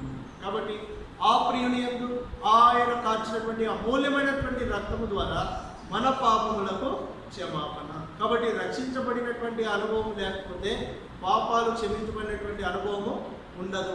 పాపాలు క్షమించబడుట, మారు మనసు పొందుట, క్రొత్తగా జన్మించుట, నూతన స్వభావం కలిగి ఉండుట అనేటువంటివి చాలా ప్రాథమికమైనటువంటి అంశాలు క్రైస్తవ జీవితంలో. కాబట్టి రక్షించబడినావా అనేటువంటి ప్రశ్న వేయబడుతూ ఉంటుండగా నీ యొక్క సమాధానం ఏంటి అనేటువంటిది నువ్వు ఆలోచించుకోవాలి. దానికి జవాబు కూడా చెప్పాలి. ఎందుకంటే యేసుక్రీస్తు ప్రభువారు నీకు రక్షకుడుగా లేకపోతే there is no hope for your life. నీ జీవితానికి ఎలాంటి నిరీక్షణ కూడా లేదు. యేసుక్రీస్తు ప్రభువే మహిమ నిరీక్షణ. యేసు ప్రభువారే జీవం. ఆయనను చేర్చుకోవడం ద్వారా నిత్య జీవం నీవు పొందగలవు. బైబిల్లో రాయబడింది, యేసుక్రీస్తును ఎరుగుటయే నిత్య జీవము. కాబట్టి ప్రభువైన యేసుక్రీస్తు వారిని నీ హృదయపూర్వకంగా నువ్వు స్వీకరించినట్లయితే నిత్య జీవాన్ని నీవు పొందగలవు. కాబట్టి మొట్టమొదటి ప్రశ్న ఏంటంటే, ఆర్ యు సేవ్? రక్షించబడ్డావా? ఇది క్రైస్తవ జీవితంలో దీన్ని ఎట్లా బయలుపరచగలము అని అంటే దీనికి రుజువు ఉండాలి కదా. రక్షించబడ్డామని ఊరికే చెప్పుకుంటే సరిపోదు. ఎఫెసీ పత్రిక 5వ అధ్యాయంలో దానికి రుజువు ఏంటంటే, రక్షణ పొందినటువంటి వ్యక్తికి తన జీవితంలో ఎట్లా రుజువుపరుచుకోవాలి, తన రక్షణను ఎట్లా కొనసాగించాలంటే పరిశుద్ధమైనటువంటి జీవితము ద్వారా. ఇక్కడ మనం గమనించినట్లయితే 3వ వచనంలో రాయబడింది, మీలో జారత్వమే కానీ, ఏ విధమైన అపవిత్రతయే కానీ, లోభత్వమే కానీ వీటి పేరైనను ఎత్తకూడదు, ఇదే పరిశుద్ధులకు తగినది. తర్వాత కృతజ్ఞతా వచనమే మీరు ఉచ్చరింపవలను కానీ, మీరు పూతులైనను, పోకిరి మాటలైనను, సరసోక్తులైనను ఉచ్చరింపకూడదు, ఇవి మీకు తగవు. కాబట్టి క్రైస్తవ జీవితము, రక్షించబడినటువంటి వ్యక్తి జీవించే జీవితం ఎలాంటిదంటే, తగిన జీవితం ఉంది, తగినది కానటువంటి జీవితం కూడా ఉన్నది. పరీక్షించుకొని మనం బలలో పాల్గొనాలి. ఎట్లా మనం జీవిస్తున్నాం? తగిన జీవితం జీవిస్తున్నామా? పరిశుద్ధులకు తగనటువంటి జీవితం మనము జీవిస్తున్నాము. ఎలాంటి జీవితము తగిన జీవితము అని అంటే మనం గమనించినట్లయితే 3వ వచనంలో రాయబడింది, 5వ అధ్యాయం 3వ వచనం ఎఫెసీ పత్రిక, మీలో జారత్వమే కానీ, ఏ విధమైన అపవిత్రతయే కానీ, లోభత్వమే కానీ వీటి పేరైనను ఎత్తకూడదు, ఇదే పరిశుద్ధులకు తగినది. కాబట్టి పరిశుద్ధులకు తగినట్లుగా నడుచుకునేదే రక్షణ పొందినటువంటి వ్యక్తి యొక్క జీవితము అని మనం చూస్తూ ఉన్నాం. ఇట్లా దేవుడు మనల్ని పరిశుద్ధులుగా చేసిన తర్వాత ప్రాక్టికల్ సైంటిఫికేషన్ అనేటువంటిది, అంటే మన దైనందిక జీవితంలో కూడా ఆ యొక్క పరిశుద్ధతను ఏం చేస్తూ రావాలి? కాపాడుకుంటూ రావాలన్నమాట. యోసేపు కూడా ధర్మశాస్త్రం లేని దినాల్లోనే నేను దేవుని దృష్టికి అంత ఘోరమైనటువంటి దుష్కార్యం చేసి పాపం కట్టుకోవడం నాకు ఇష్టం లేదని పారిపోయినటువంటి వాడుగా ఉంటా ఉన్నాడు. కాబట్టి సమూయేలు కూడా మనం గమనించినట్లయితే తన నోటి విషయంలో ఎప్పుడు కూడా తప్పిపోయినట్లుగా మనము చూడం. కన్యకను నేను ఎలా చూచుదును అని యోబు ఎప్పుడు చెప్పాడు? ధర్మశాస్త్రము లేనప్పుడే చెప్తూ వచ్చాడు. అంటే ధర్మశాస్త్రం లేనప్పుడే అంత నిష్ట కలిగి, పవిత్రత కలిగి భక్తులు జీవిస్తూ ఉంటుండగా ధర్మశాస్త్రం ఉంది. ధర్మశాస్త్రాన్ని నెరవేర్చినటువంటి యేసు ప్రభు ఉన్నాడు. పరిశుద్ధాత్మ దేవుడు కూడా మనలో ఏం చేస్తున్నాడు? నివాసం చేస్తూ ఉంటుండగా మనం కూడా పరిశుద్ధత విషయమై ఏ విధంగా ఉంటున్నామనేటువంటిది పరీక్షించుకోవాలి. తగిన జీవితం ఉన్నదా? తగినటువంటి జీవితాన్ని మనము జీవిస్తున్నామా? రక్షించబడినటువంటి వ్యక్తి పరిశుద్ధులకు తగినట్టుగా, పరిశుద్ధతకు తగినట్టుగా ప్రవర్తించేటువంటి వాడుగా ఉన్నాడు. ఎందుకనంటే యేసుక్రీస్తు ప్రభు వారు పరిశుద్ధపరచుట కొరకే మనల్ని ఆయన ప్రేమించినాడు, పరిశుద్ధపరుస్తూ ఉన్నాడు కూడా. అందుకే మనం చదువుతాం చూడండి ఒక్కసారి, ఎఫెసీ పత్రిక 5వ అధ్యాయము 27వ వచనం అందరం కలిసి చదువుకుందాం. ఎఫెసీ పత్రిక 5వ అధ్యాయము 27వ వచనం అందరం కలిసి చదువుకుందాం. పురుషులారా, మీరును మీ భార్యను ప్రేమించుడి, అటువలే క్రీస్తు కూడా సంఘమును ప్రేమించి అది కలంకమైనను ముడతైనను అట్టిది మరి ఏదైనను లేక పరిశుద్ధమైనది గాను నిర్దోషమైనది గాను మహిమగల సంఘము గాను ఆయన తన ఎదుట దానిని నిలవబెట్టుకోవాలని వాక్యంతో ఉదక స్నానం చేత దానిని పవిత్రపరిచి పరిశుద్ధపరచుట కొరకై దాని కొరకు తను తాను అప్పగించుకొనెను.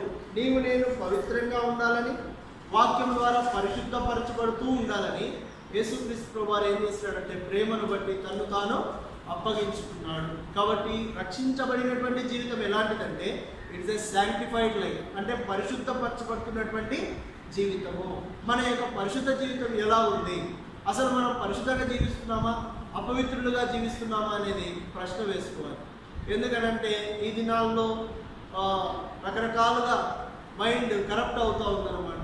ఏది పరిశుద్ధమైందో ఏది అపవిత్రమైందో తెలుసుకోలేనటువంటి పరిస్థితుల్లో విశ్వాసి ఉంటా ఉన్నాడు. కాబట్టి ఈ యొక్క డిస్క్రిషన్ అనేటువంటిది ఎంతైనా అవసరం. దేవుడు కోరుచున్నటువంటి పరిశుద్ధత, దేవుడు ఏ పరిశుద్ధతనైతే మనకి ఇచ్చాడో దాన్ని మన ప్రతిదిన జీవితంలో కూడా కాపాడుకుంటూ రావాలి. అందుకే పౌలు కూడా పదే పదే చెప్తూ వచ్చినాడు, పరిశుద్ధుడు ఏం చేయాలంటే తన ఘటాన్ని ఏం చేసుకుంటూ రావాలి, కాపాడుకుంటూ రావాలి. అంటే మన బాధ్యత.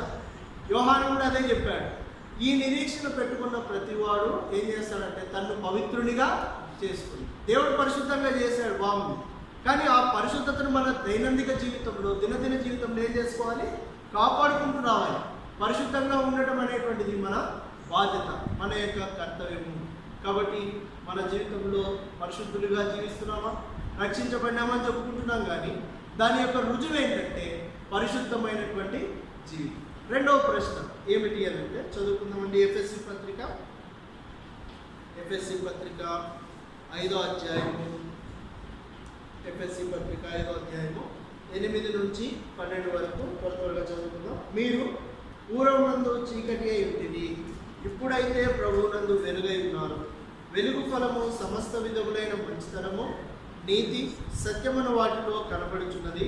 కనుక ప్రభువుకి ఏది ప్రీతికరమో దానిని పరీక్షించుచు వెలుగు సంబంధుల వలె నడుచుకొనుడి.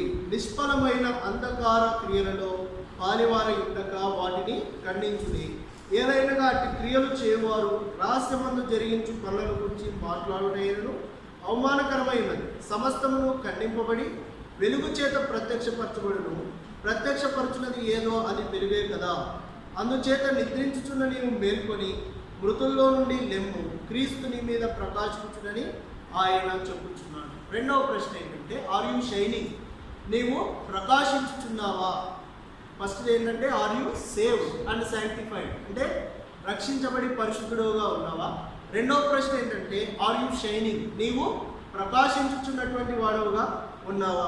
ఎట్లా ప్రకాశిస్తాం మన జీవితంలో అని అంటే, ఒకప్పుడు మనం ఎట్లా ఉన్నామని ఇక్కడ రాయబడుతుంది, మీరు పూర్వమందు చీకటి అయి ఉంటుంది, ఇప్పుడైతే ప్రభువునందు ఏమై ఉన్నారు, వెలుగై ఉన్నారు. అక్కడ మనం తెలుగులో వెలుగై ఉన్నారని రాయబడింది, కానీ you are the children of light అని ఇంగ్లీష్లో ఉంది. వెలుగు పిల్లలుగా మీరు ఉన్నారు. ఒకప్పుడు మనం ఎట్లాంటి పిల్లలం అంటే ఎఫ్ఎస్సి పత్రికలోనే ఉంది 2వ అధ్యాయంలో, అవిధేయులైనటువంటి పిల్లలు. మనల్ని పేతురు పత్రికలో రాయబడిన ప్రకారం విధేయులైన పిల్లలుగా ఆయన మనల్ని చేస్తూ వచ్చాడు. ఇక్కడ చూసినట్లయితే చీకటి సంబంధులు, చీకటి పిల్లలము, మనల్ని ఏం చేశాడు ఆయన, వెలుగు సంబంధులుగా, వెలుగు పిల్లలుగా ఆయన మారుస్తూ వచ్చినాడు. ఇప్పుడు మనం ప్రకాశించుచున్నాము అని చెప్పేదానికి ఇక్కడ 3 గుర్తులు ఉన్నాయన్నమాట. ఇప్పుడు రక్షించబడ్డాము అనేదానికి గుర్తు ఏంటి అంటే పరిశుద్ధమైన జీవితం. ఇప్పుడు ప్రకాశించుచున్నాము అనేదానికి కూడా గుర్తులు ఉండాలి కదా. ఏమిటి ఆ గుర్తులు అంటే 9వ వచనం చదువుకుందామండి. 9వ వచనము, వెలుగు ఫలము సమస్త విధములైన మంచితనము, నీతి, సత్యమును వాటిలో కనబడుచున్నది. మనం ప్రకాశించుచున్నాము అని అంటే ఏ విషయంలో కనబడుతున్నది? మన యొక్క మంచితనం విషయంలో, నీతి విషయంలో, సత్యం. ఒకప్పుడు ఈ 3 మనకు లేవు. ఒకప్పుడు మన యొక్క జీవితంలో ఈ 3 కూడా లేవు. ఏ మంచి కూడా లేనటువంటి వారు. పౌలు లాంటి వాడు ఏం చెప్పాడు, నా యందు అనగా నా శరీరమందు మంచిది ఏదియో నివసింపదని నేను ఎరుగుదును. పౌలు లాంటి వాడే చెప్పాడు అన్నమాట. తర్వాత మనకు కూడా తెలుసు మనలో ఏ మంచితనం కూడా లేదు. ఇప్పుడు యేసుక్రీస్తు అనేటువంటి ప్రకాశం లేదా ఆ వెలుగు మనలో ప్రకాశించడం ద్వారా మనం లోపల నుండి ఒక ఫలం వస్తుంది. ఆ ఫలం ఏంటంటే మంచితనము అనేటువంటి ఫలము. ఇక్కడ మనకైతే తెలుగులో వెలుగు ఫలం అని ఉంది, కానీ ఇంగ్లీష్ బైబిల్లో ఏముందంటే ఫ్రూట్ ఆఫ్ ది స్పిరిట్ అనే రాయబడింది, అంటే ఆత్మ యొక్క ఫలం. గలతీ పత్రిక 5:22 నుంచి 24 వరకు కూడా ఏ ఫలం గురించి రాయబడింది? ఆత్మఫలం గురించి రాయబడింది. ఆత్మఫలాల్లో ఒక ఫలం ఏంటంటే మంచితనము. కాబట్టి మన జీవితంలో మంచి వారంగా మనం ఉన్నామా, మంచితనం అనేటువంటిది మనలో ఉన్నదా అనేటువంటిది మనం పరీక్షించుకోవాలి. ఎందుకనంటే మన వెలుగు కనపడేది ఎట్లా అంటే మంచితనం ద్వారా అది బయలుపరచబడుతుంది. రెండవది ఏంటంటే ఇక్కడ మనం చూసినట్లయితే ఇదే మంచితనం అనేటువంటి అంశాన్ని మనం ధ్యానిస్తున్నప్పుడు మనుషులు ఏదైతే మీ సత్క్రియలు ఏం చేయండి, ప్రకాశింపచేయండి. చూడండి, మత్తయి సువార్త 5వ అధ్యాయము 16వ వచనము చదువుకొని మనం ముందుకెళ్దాం. మత్తయి సువార్త 5వ అధ్యాయము 16వ వచనం. అందరం కలిసి చదువుకుందామండి. మత్తయి సువార్త 5:16. మనుషులు మీ సత్క్రియలను చూచి పరలోకమందున్న మీ తండ్రిని మహిమపరచునట్లు వారి ఎదుట మీ వెలుగు ప్రకాశింపనీయుడి. ఏంటా వెలుగు అని అంటే సత్క్రియలు. సత్క్రియలు అని అంటే మంచి క్రియలు. కాబట్టి మనం మంచితనం అనేది ఎట్లా బయలుపరచబడుతుంది? మనం చేసేటువంటి మంచి క్రియల ద్వారా. మనల్ని బట్టి, మనం ప్రకాశించడం బట్టి, మనలో ఉన్నటువంటి సత్క్రియలను బట్టి ఇతరులు దేవుడిని మహిమపరచగలుగుతున్నారా అనేటువంటిది మనం పరీక్షించుకోవాలి. ఎందుకనంటే ఇక రాయబడింది మీ సత్క్రియలను చూచి. ఏ సత్క్రియలు ఇవి? మనకు తెలుసా ఈ సత్క్రియలు ఏంటి అని అంటే, మనము దేవుని ఏర్పరచుకున్న ఉద్దేశమే ఎఫెసీ పత్రిక 2వ అధ్యాయంలో రాయబడిన ప్రకారము దేవుడు ముందుగా సిద్ధపరిచిన సత్క్రియలను చేయటకు దేవుడు మనల్ని ఏం చేసినాడు? ఆయన ఏర్పరచుకున్నాడని రాయడం. కాబట్టి ముందే సిద్ధపరిచినాడు. ఏమి? మనం చేయవలసినటువంటి మంచి పనులన్నీ దేవుడు ముందే సిద్ధపరిచినాడు. అయితే మనం విశ్వాసంతో దేవుడిని అడగాలి, ప్రభువా నేను చేయవలసినటువంటి మంచి పనులు ఏమున్నాయి నాకు బయలుపరచు, వాటి ద్వారా నేను వెలుగుగా ఉండి ప్రకాశించేటువంటి వాడుగా ఉంటాను. ఒకవేళ ఈ విధంగా సత్క్రియలు మనం చేయకపోతే దేవునికి ఏం రాదు? మహిమ అనేటువంటిది రాదు. కాబట్టి మనలో ఉన్నటువంటి మంచితనము, ఆ యొక్క మంచితనం ద్వారా చేసేటువంటి క్రియలు, వాటి ద్వారా ప్రకాశించే వెలుగు, దాని ద్వారా దేవునికి వచ్చేటువంటి మహిమ అని మనం చూస్తూ ఉన్నాం. రెండవది ఇక్కడ ఒక మాట రాయబడింది, నీతి. నీతి అనేది స్ట్రైట్ లైఫ్ అనమాట. అంటే దేవుడు మనకిచ్చినటువంటి స్టాండర్డ్ లైఫ్, దేవుడు కోరిన స్థాయి జీవితమే నీతి అనమాట.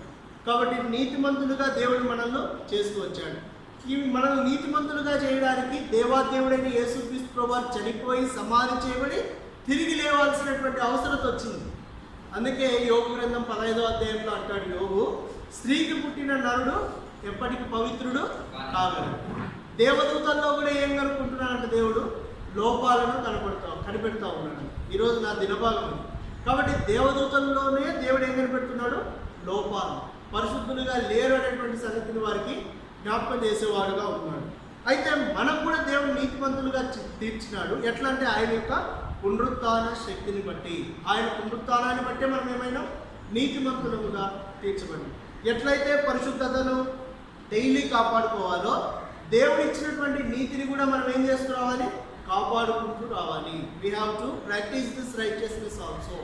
దేవుడు ఇచ్చినటువంటి ఈ నీతిమంతమైనటువంటి జీవితాన్ని మనం కూడా జీవించాలన్నమాట. ఒకవేళ మన నీతి జీవితాన్ని కాపాడుకోకపోతే ఏమవుతుందంటే వెలుగు అనేటువంటిది మన ద్వారా ప్రకాశించదు. కాబట్టి వెలుగు ఫలముల్లో ఒక ఫలం ఏంటంటే నీతి. నీతి అనేది దేవుడు ఆశించినటువంటి స్థాయి జీవితము. దీని ద్వారా మన వెలుగు ఏమవుతుంది? వెల్లడయ్యేటువంటిదిగా ఉంటుందన్నమాట. ఒక మాట చదువుకుందామండి. సామెతల గ్రంథము 13వ అధ్యాయము 9వ వచనం. సామెతల గ్రంథము 13వ అధ్యాయము 9వ వచనం. నీతిమంతుల వెలుగు తేజరిల్లును, భక్తిహీనుల దీపము ఆరిపోవును. ఎవరి వెలుగు తేజరిల్లుతుందని ఇక్కడ రాయబడింది 13వ అధ్యాయం 9వ వచనంలో. నీతిమంతుల వెలుగు తేజరిల్లును, తర్వాత భక్తిహీనుల దీపము ఆరిపోవును. కాబట్టి ఎవరైతే నీతిమంతులుగా ఉంటున్నారో అలాంటి వారి యొక్క వెలుగు ఏమవుతుంది? అంతకంతకు తేజరిల్లేటువంటిదిగా ఉంటుందన్నమాట. మన వెలుగును మనము విస్తరింపజేసేటువంటి వారుగా ఉండాలి. మనం మంచితనం ద్వారా వెల్లడి చేస్తున్నాము, నీతి ద్వారా వెల్లడి చేస్తున్నాము. మూడవది ఏంటంటే సత్యము. యేసుక్రీస్తు ప్రభువారే సత్యము. కాబట్టి ఆయన సత్యమై ఉండగా మన జీవితంలో సత్యవాక్యమును బోధించేటువంటి వారంగా, విని అవలంబించేటువంటి వారంగా, ఈ సత్యము ద్వారా కూడా మన వెలుగును ఏం చేయాలి? బయలుపరిచేటువంటి వారుగా ఉన్నాం. యేసుక్రీస్తు ప్రభువారికి ఉన్నటువంటి పేరు ఏంటంటే నిజమైన వెలుగు. ఏ వెలుగు? నిజమైనటువంటి వెలుగు, అంటే సత్యమైనటువంటి వెలుగు. ఆ వెలుగును లోపల కలిగిన మనము అబద్ధ జీవితాన్ని జీవించకూడదు, సత్యమైనటువంటి జీవితాన్ని మనం జీవించాలి. యోహాను మొదటి పత్రిక 2వ అధ్యాయంలో ఆ సత్యమైనటువంటి వెలుగు ఏమిటి అనేది రాస్తున్నాం. చూడండి, యోహాను మొదటి పత్రిక 2వ అధ్యాయము 8వ వచనం.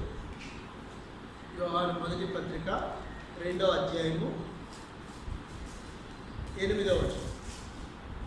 అందరం కలిసి చదువుకుందామండి. మరియు ప్రతాపం మీకు రాయించున్నాను, చీకటి గతించుచున్నది, సత్యమైన వెలుగు ఇప్పుడు ప్రకాశించుచున్నది కనుక అది ఆయన యందును మీ యందును సత్యమే. ఆ సత్యమైనటువంటి జీవము అంటే యేసు ప్రభువులో ఏ జీవం అయితే ఉంటేనో ఆ జీవాన్నే మనము కలిగి ఉండటం అనేటువంటిదే సత్యమైనటువంటి వెలుగు అన్నమాట. 11వ వచనంలో కూడా అదే రాస్తున్నాడు.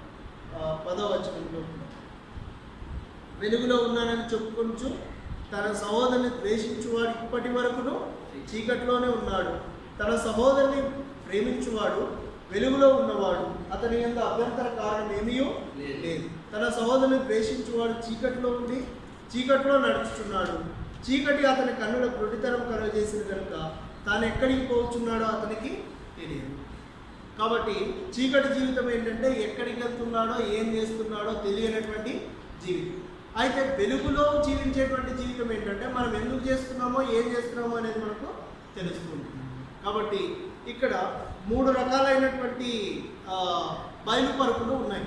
మన జీవితంలో మనం వెలిగించబడినటువంటి వారుగా ఉన్నాము అనేది ఎట్లా తెలియజేయబడుతుందంటే మన యొక్క మంచితనం ద్వారా, రెండవది నీతి ద్వారా, మూడవది సత్యం అనే వాటిలో కనబడుతుంది. ఈ వెలుగు ఏం చేస్తుందంటే 2 పనులు చేస్తుంది.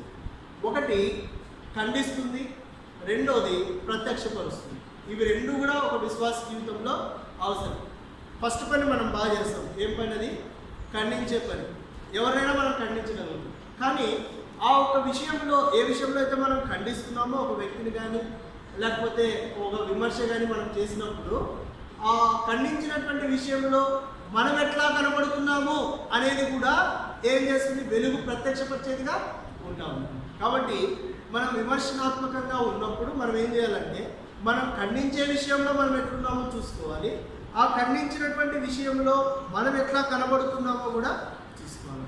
కాబట్టి లైట్ 2 పనులు చేస్తుంది. ఒకటి ఖండిస్తుంది, ఖండించేటట్టుగా చేస్తుంది. రెండవది ఏం చేస్తుంది? బయలుపరుస్తుంది. మన యొక్క నిజస్థితి ఏమిటో చూపించేదిగా ఉంటుందన్నమాట. ఒక్కసారి ఆ మాట చదువుకుందామండి. ఒక్కసారి 13వ వచనం, ఎఫెసీ పత్రిక 5వ అధ్యాయం 13వ వచనం. సమస్తమును ఖండింపబడి వెలుగు చేత ప్రత్యక్షపరచబడును. ప్రత్యక్షపరచున్నది ఏదో అది వెలుగే కదా. చూడండి, ఇక్కడ మనం గమనించినట్లయితే సమస్తమును ఖండించబడుతుంది. ఏదైనా కూడా దేవుని యొక్క వాక్యం వెలుగు చేత ఏం చేయబడుతుంది? ఖండించబడుతుంది. ఖండించబడినంత మాత్రాన సరిపోదు, కానీ అది ఏం చేయబడాలి? వెలుగు చేత ప్రత్యక్షపరచబడుతుంది. కాబట్టి మనం దేవుని యొక్క వెలుగులో పరీక్షించుకోవాలి. మన యొక్క చీకటిని మనం ఏం చేయాలి? దేవుని వాక్యం వెలుగులో ఖండించాలి. దేవుడు ప్రత్యక్షపరుస్తూ ఉంటుండగా ఆయన యొక్క వెలుగును మనము ఇంకా ఎక్కువైనటువంటి విధానంలో కోరుకున్న వారమై మన యొక్క చీకటిని ప్రత్యక్షపరిచినప్పుడు దాన్ని హృదయపూర్వకంగా ఒప్పుకోవాలి. ఎక్కడైతే మనము చీకటితో నిండి ఉన్నామో అక్కడ దేవుడు మనలో ప్రకాశించలేదు, దేవుడి వాక్యం వెలిగించుట లేదని అర్థం. మనలో ఉన్నటువంటి డార్క్ స్పాట్స్ అన్నింటినీ దేవుని యొక్క వాక్యపు వెలుగులో మనము చూసుకోవాలి. సమస్తమును ఖండించబడుతుందని దేవుని వాక్యంలో రాయబడుతుంది. కాబట్టి ఎవరైతే ఈ ప్రత్యక్షపరచబడినప్పుడు చూస్తుంటారో వారికి దేవుని యొక్క మర్మాలు కూడా అర్థమవుతాయి. అందుకే వారితోనే ఏం చెప్తున్నాడు 32వ వచనంలో, ఈ మర్మము గొప్పది, అయితే నేను క్రీస్తుని గూర్చి సంఘమును గూర్చి చెప్పుచున్నాను.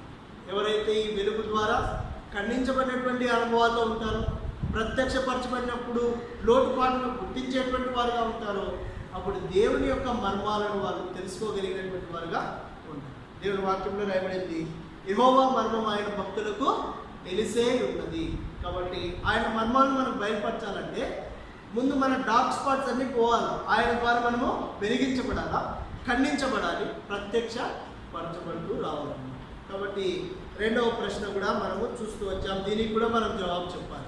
ఇక్కడ ఒక మాట రాయబడింది, గనుక ప్రభువుకి ఏది ప్రీతికరమో దానిని పరీక్షించుచు వెలుగు సంబంధుల వలె నడుచుకొనుడి. ఈ అధ్యాయంలో నడుచుకొనుడి అనే మాట కొన్నిసార్లు రాయబడతా ఉంది. చూడండి, 2వ వచనంలో ఎట్లా నడుచుకోవాలని రాయబడిందంటే, దేవునికి అర్పణముగాను బలిగాను అప్పగించుకొనెను, అలాగుననే మీరును ప్రేమ కలిగి నడుచుకొనుడి. ఇక్కడ చూస్తే వెలుగు సంబంధుల వలె నడుచుకొనుడి 10వ వచనంలో. మళ్ళీ మనం చూసినట్లయితే 16వ వచనంలో అజ్ఞానుల వలె కాక జ్ఞానుల వలె నడుచుకొనుడి. తర్వాత జ్ఞానుల వలె నడుచుకొనుడి అని ఇక్కడ రాయబడుతుంది. కాబట్టి మనము ఏ రీతిగా నడుచుకోవాలి? ప్రేమ కలిగి నడుచుకోవాలి, వెలుగు సంబంధుల వలె నడుచుకోవాలి, జ్ఞానుల వలె నడుచుకోవాలని ఒకే అధ్యాయంలో పౌలు మాట్లాడుతూ ఉన్నాడు.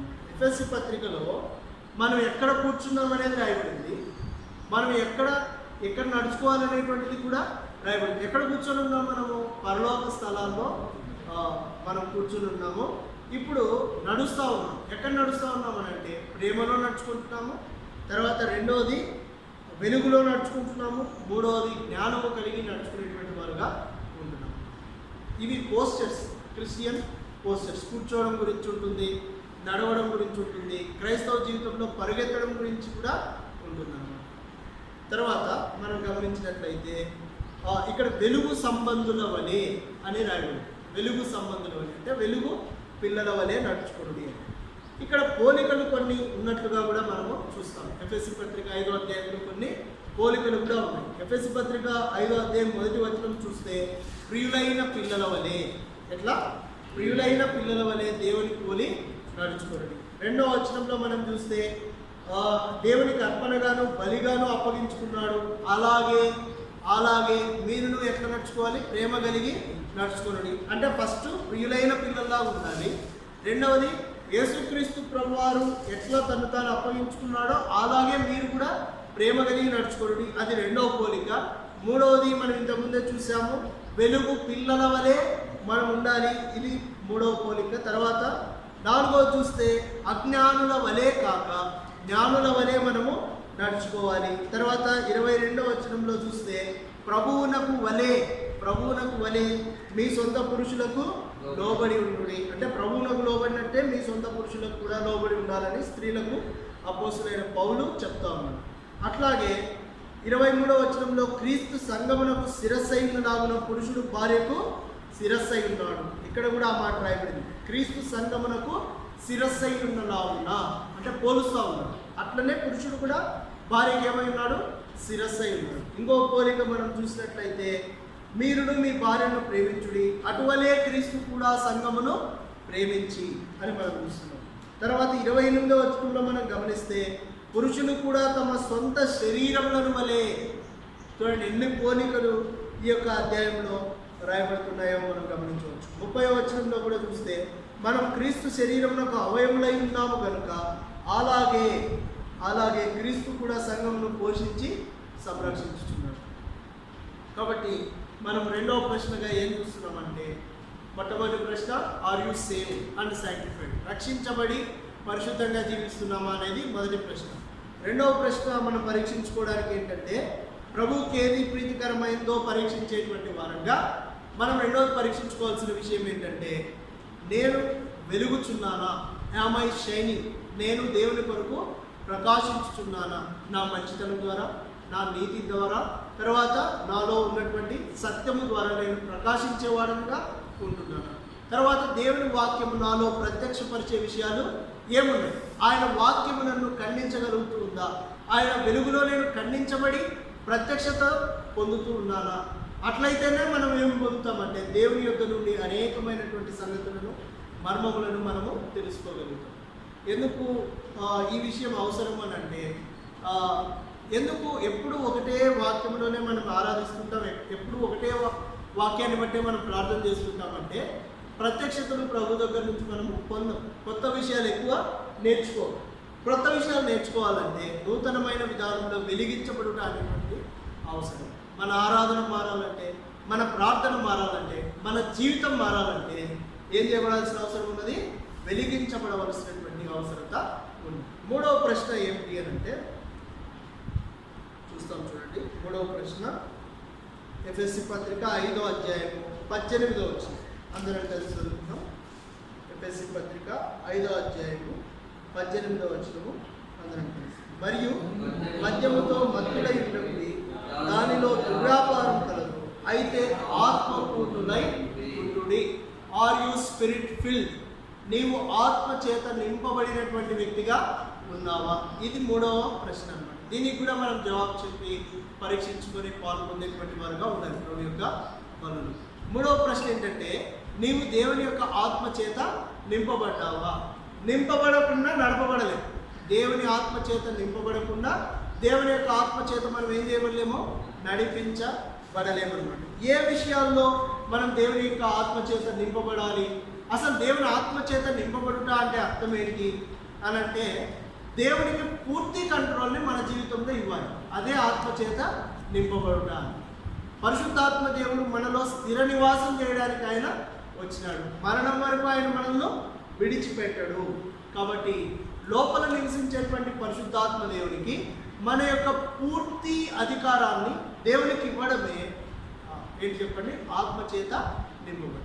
కాబట్టి are we completely controlled by the spirit of God? పూర్తిగా దేవుని ఆత్మచేత నియంత్రించబడుతున్నామా? కొన్ని ఏరియాస్ నేను మీకు జ్ఞాపకం చేస్తాను. మొట్టమొదటిది డెసిషన్స్, అంటే మనం తీసుకునేటువంటి తీర్మానాలు పరిశుద్ధాత్మ దేవునికి తెలుసా? ఆత్మ ద్వారానే మనము మన యొక్క నిర్ణయాలని, తీర్మానాలని చేస్తున్నామా? ఇది మొట్టమొదటిగా మనము పరీక్షించుకోవాలి. రెండవది డిజైర్స్, మనలో పుట్టుచున్నటువంటి కోరికలన్నీ కూడా ఆత్మ యొక్క అధీనంలో నుండే వస్తున్నాయా అనేటువంటిది మనము పరీక్షించుకోవాలి. నాకైతే దేవుని పొందుట ధన్యకరం, అంటే దేవుణ్ణి పొందడం అనేటువంటి కోరిక ఆ వ్యక్తిలో కీర్తనకాలంలో కలుగుతూ వచ్చింది. అట్లా దైవీకమైనటువంటి కోరికలే మనలో ఉన్నాయా? పౌలు కలిగినటువంటి కోరిక ఏంటి? నీ ఇంటిని కూర్చిన ఆసక్తి నన్ను ఏం చేస్తుంది? భక్షించుచున్నది. దేవుని ఇంటిని కూర్చినటువంటి ఆశ. అలాగే మనం గమనించినట్లయితే ఆశ, ఈ ఆశలు అనేటువంటివి దేవుని యొక్క ఆత్మ యొక్క అధీనంలో ఉండాలి. ఒకవేళ ఆ దేవుని యొక్క అధీనంలో లేవు అని అంటే ఆ ఆశల చేతనే, ఆ ఐక్య విచారముల చేతనే మన ఆత్మీయ జీవితం ఏమవుతుంది? కొలాప్స్ అవుతుంది. అందుకే పరిశుద్ధాత్మ దేవుని ఫలాలలో ఒకనొక ఫలం ఏంటంటే ఆశా నిగ్రహం. ఏ నిగ్రహము? ఆశా నిగ్రహం. కాబట్టి మన ఆశలన్నిటినీ నిగ్రహించేటువంటి శక్తి మనకు లేదు. కానీ పరిశుద్ధాత్మ దేవుని శక్తిని బట్టి మనం ఏం చేయగలము? మనలో ఉన్నటువంటి డిజైర్స్ అన్నిటిని మనం ఏం చేయగలము? నిబ్బరంగా నిగ్రహం కలిగి ప్రవర్తించేటువంటి వారుగా ఉండవచ్చు అన్నమాట. మూడవది మన డీలింగ్స్, మన చర్యలన్నీ కూడా పరిశుద్ధాత్మ దేవునికి తెలుసా? మనం ఎవరితో మాట్లాడుతున్నాము, ఎవరితో సంభాషణ చేస్తున్నాము, ఎలాంటి వ్యాపారాల్లో మనం పాల్పొందుతున్నాము, ఎలాంటి పనులు మనం చేస్తున్నాము అనేటువంటిది కూడా పరిశుద్ధాత్మ దేవునికి ఏం చేయాలి? తెలియజేసేటువంటి వారుగా ఉన్నాం. ఇవన్నీ దేవునికి తెలియదని కాదు, మనం అప్పగించాలి. ప్రభువా, ఈ విషయాల్లో నీవు పూర్తి అధికారాన్ని తీసుకోవాలి. దేవునికి మన నిర్ణయాలు తెలియదని కాదు, దేవునికి మన కోరికలు తెలియదని కాదు, దేవునికి మన చర్యలు తెలియదని కాదు, తెలుసు. కానీ అధికారాన్ని మనం పరిశుద్ధాత్మ దేవునికి ఎప్పుడైతే ఇస్తామో అప్పుడు మనలో ఆయన ఏం చేస్తాడు? పరిపాలిస్తాడు. అదే spirit field life, spirit controlled life అంటే అదే. కాబట్టి పరిశుద్ధాత్మ దేవుని చేత మనం కంట్రోల్ చేయబడుతున్నటువంటి జీవితము జీవిస్తున్నామా లేదా అనేది పరీక్షించుకోండి. నాలుగోది ఏంటంటే డైరెక్షన్స్. మనము అన్ని విషయాల్లో కూడా ప్రభువుని నడిపించాలని మనం కోరుకోవాలండి. కాబట్టి ఉదయం వచ్చే వరకు ఆయనే మనల్ని ఎత్తుకునేవాడు, మనల్ని నడిపించేవాడు. గాఢాంధకారపు లోయలో సంచరించినను నేను ఏ అపాయమునకు భయపడు. ఎందుకు భయపడ్డు అని అంటే దేవుడు తనను నడిపించేటువంటి వాడు, తనకు ఆలోచనకర్తగా కలిగినటువంటి వాడు. ఈ ఆత్మదేవుని గురించే యెషయా గ్రంథం 11వ అధ్యాయంలో ఒక మాట రాయబడింది. యెషయా గ్రంథం 11వ అధ్యాయము 2వ వచనంలో ఒక మాట ఉంది. ఆ ఒక్క మాట చదువుకుందాం. యెషయా గ్రంథం 11వ అధ్యాయము 2వ వచనము. యెహోవా ఆత్మ జ్ఞాన వివేకములకు ఆధారముకు ఆత్మ, ఆలోచన బలములకు ఆధారముకు ఆత్మ. ఇక్కడ మన తలంపు ఆలోచనలకు ఆధారముకు ఆత్మ. మనకు ఆలోచన చెప్పేవాడు ఆయన పేరే వండర్ఫుల్ కౌన్సిలర్. ఆయన అద్భుతమైనటువంటి ఆలోచనలు చెప్పగలిగినటువంటి వాడు. తర్వాత మనం నడిపించగలిగినటువంటి వాడు కూడా ఆయన. ఎక్కడికి నడిపిస్తాడనుంది? ఆయన సర్వసత్యములోనికి మనల్ని నడిపించేటువంటి వాడుగా ఉన్నాడు. కాబట్టి ఆత్మ చేత నింపబడినటువంటి జీవితాన్ని మనం జీవిస్తున్నామా అనేది మూడవదిగా ప్రశ్నించుకోవాలి. ఒక ప్రశ్న ఏంటండి? మొట్టమొదటి ప్రశ్న, are we saved and sanctified? మనం రక్షించబడి పరిశుద్ధులుగా జీవిస్తున్నామా? రెండవ ప్రశ్న ఏంటి మనం వేసుకోవాలి మనలో పాల్గొంటుంది ఏంటంటే, ఆర్ వి షైనింగ్? మనము ప్రకాశించుతున్నటువంటి వారుగా ఉన్నామా?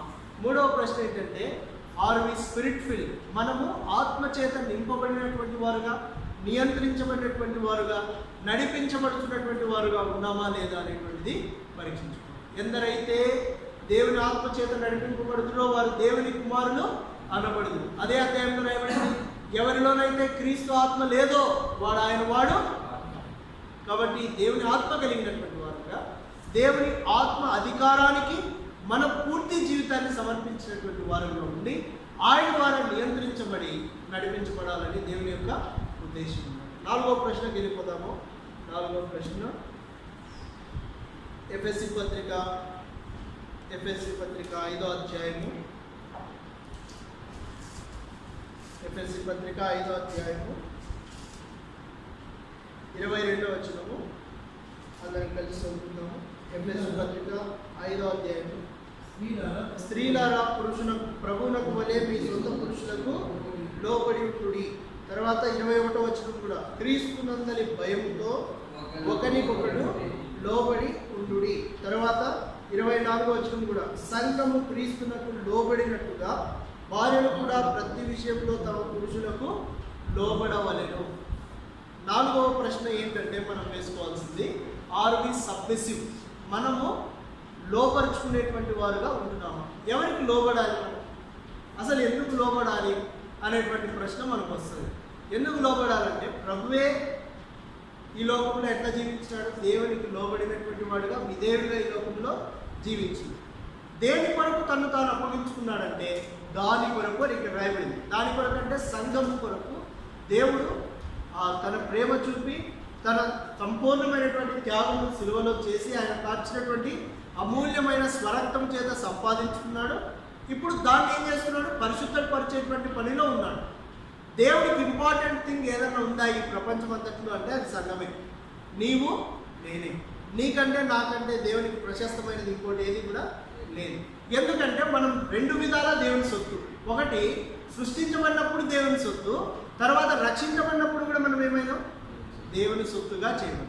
కాబట్టి ఇంకా మనం అర్థం చేసుకోగలిగితే పరిశుద్ధాత్మ దేవుని యొక్క గుర్తులు మన మీద వేసినటువంటి వాడుగా ఉన్నాడు. సో పరిశుద్ధాత్మ దేవుడు కూడా మనల్ని ముద్రించినటువంటి వాడుగా ఉన్నాడు. మనం పొందబోయేటువంటి స్వాస్థ్యానికి పరిశుద్ధాత్మ దేవుడు సంచకరువుగా ఉన్నాడు. కాబట్టి మన జీవితంలో మనము గమనించాల్సినటువంటి 4వ విషయం ఏంటంటే మనం లోబడుతున్నామా? దేవునికి లోబడిన వాడుగా ప్రభువైన యేసుక్రీస్తు వారు సంఘము కొరకు తను తానే అప్పగించుకున్నటువంటి వాడుగా ఉన్నాడు. ఇప్పుడు సంఘము దేవునికి ఏం చేయాలి? ఆయన శిరసత్వానికి ఏం చేయాలి? లోబడేటువంటిదిగా ఉండాలి. సంఘం లోబడకుండా ఉండేదానికి కొన్ని కారణాలు ఉన్నాయి. సంఘములో ఉన్నటువంటి వ్యక్తులు దేవునికి లోబడకుండా ఉండేదానికి కారణం ఏంటంటే ఫస్ట్ది మొండితనం.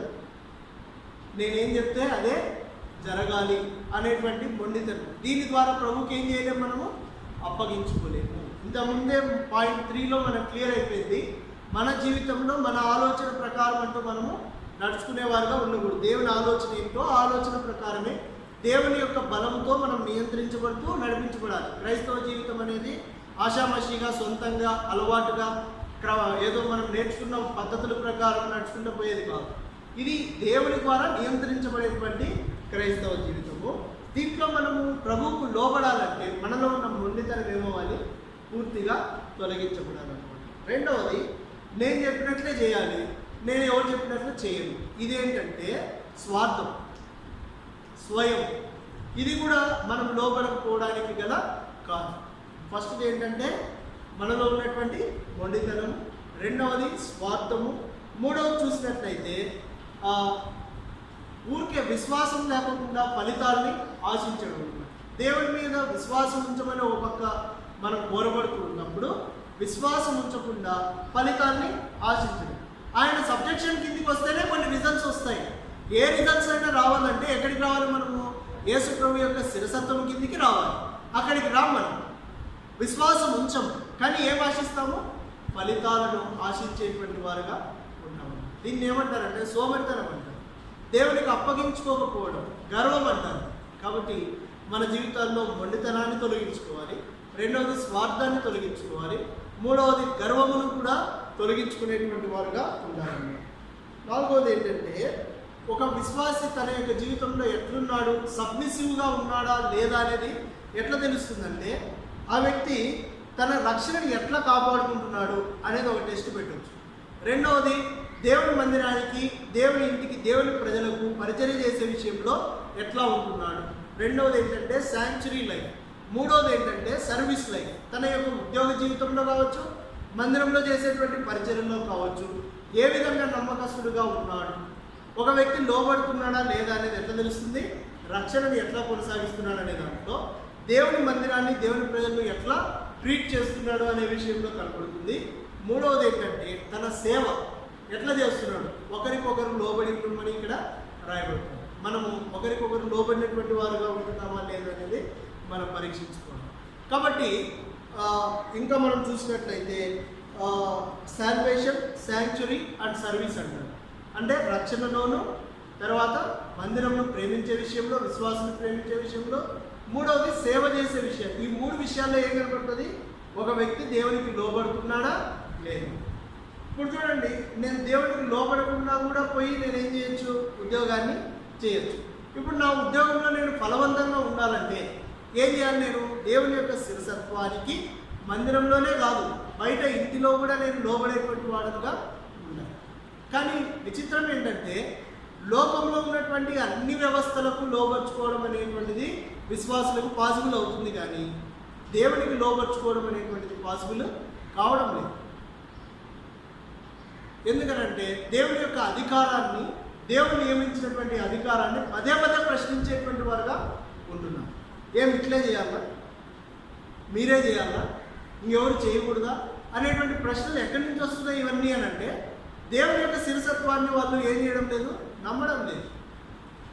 లోకంలో ఏదన్నా ఒక లెటర్ నేను డైరెక్ట్ ప్రిన్సిపల్కి రాసినాను అనుకోండి, ఏం చేస్తాడు? బయటికి పడేస్తాడు.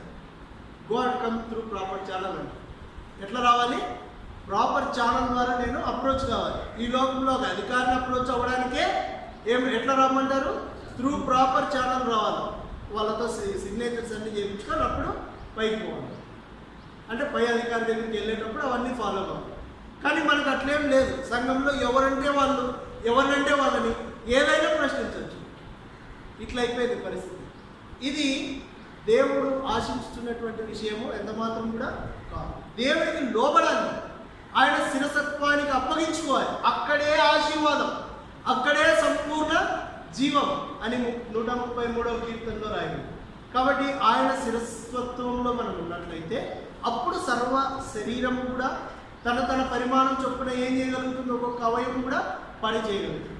శిరసత్వాన్నే మనం లెక్క చేయకపోతే మనం ఆత్మీయంగా నష్టపోయేటువంటి వారుగా ఉంటాము. కాబట్టి దేవుని యొక్క శిరసత్వాన్ని అది మనకు కొంచెం కష్టంగా ఉంటుంది. ఎందుకనంటే ఎవరు ఆత్మీయంగా ఉన్నారు, ఎవరు ఆత్మీయంగా లేరు, నడిపించే వాళ్ళే బాగలేరే అని ఇట్లా మనం చూస్తూ ఉంటాం కొన్ని సందర్భాల్లో. కానీ మనము ఏం గమనించాలంటే ఇక్కడ క్రీస్తు అనేటువంటి శిరస్సునే మనం చూడాలి, ఆయన్నే మనం హత్తుకోవాలి.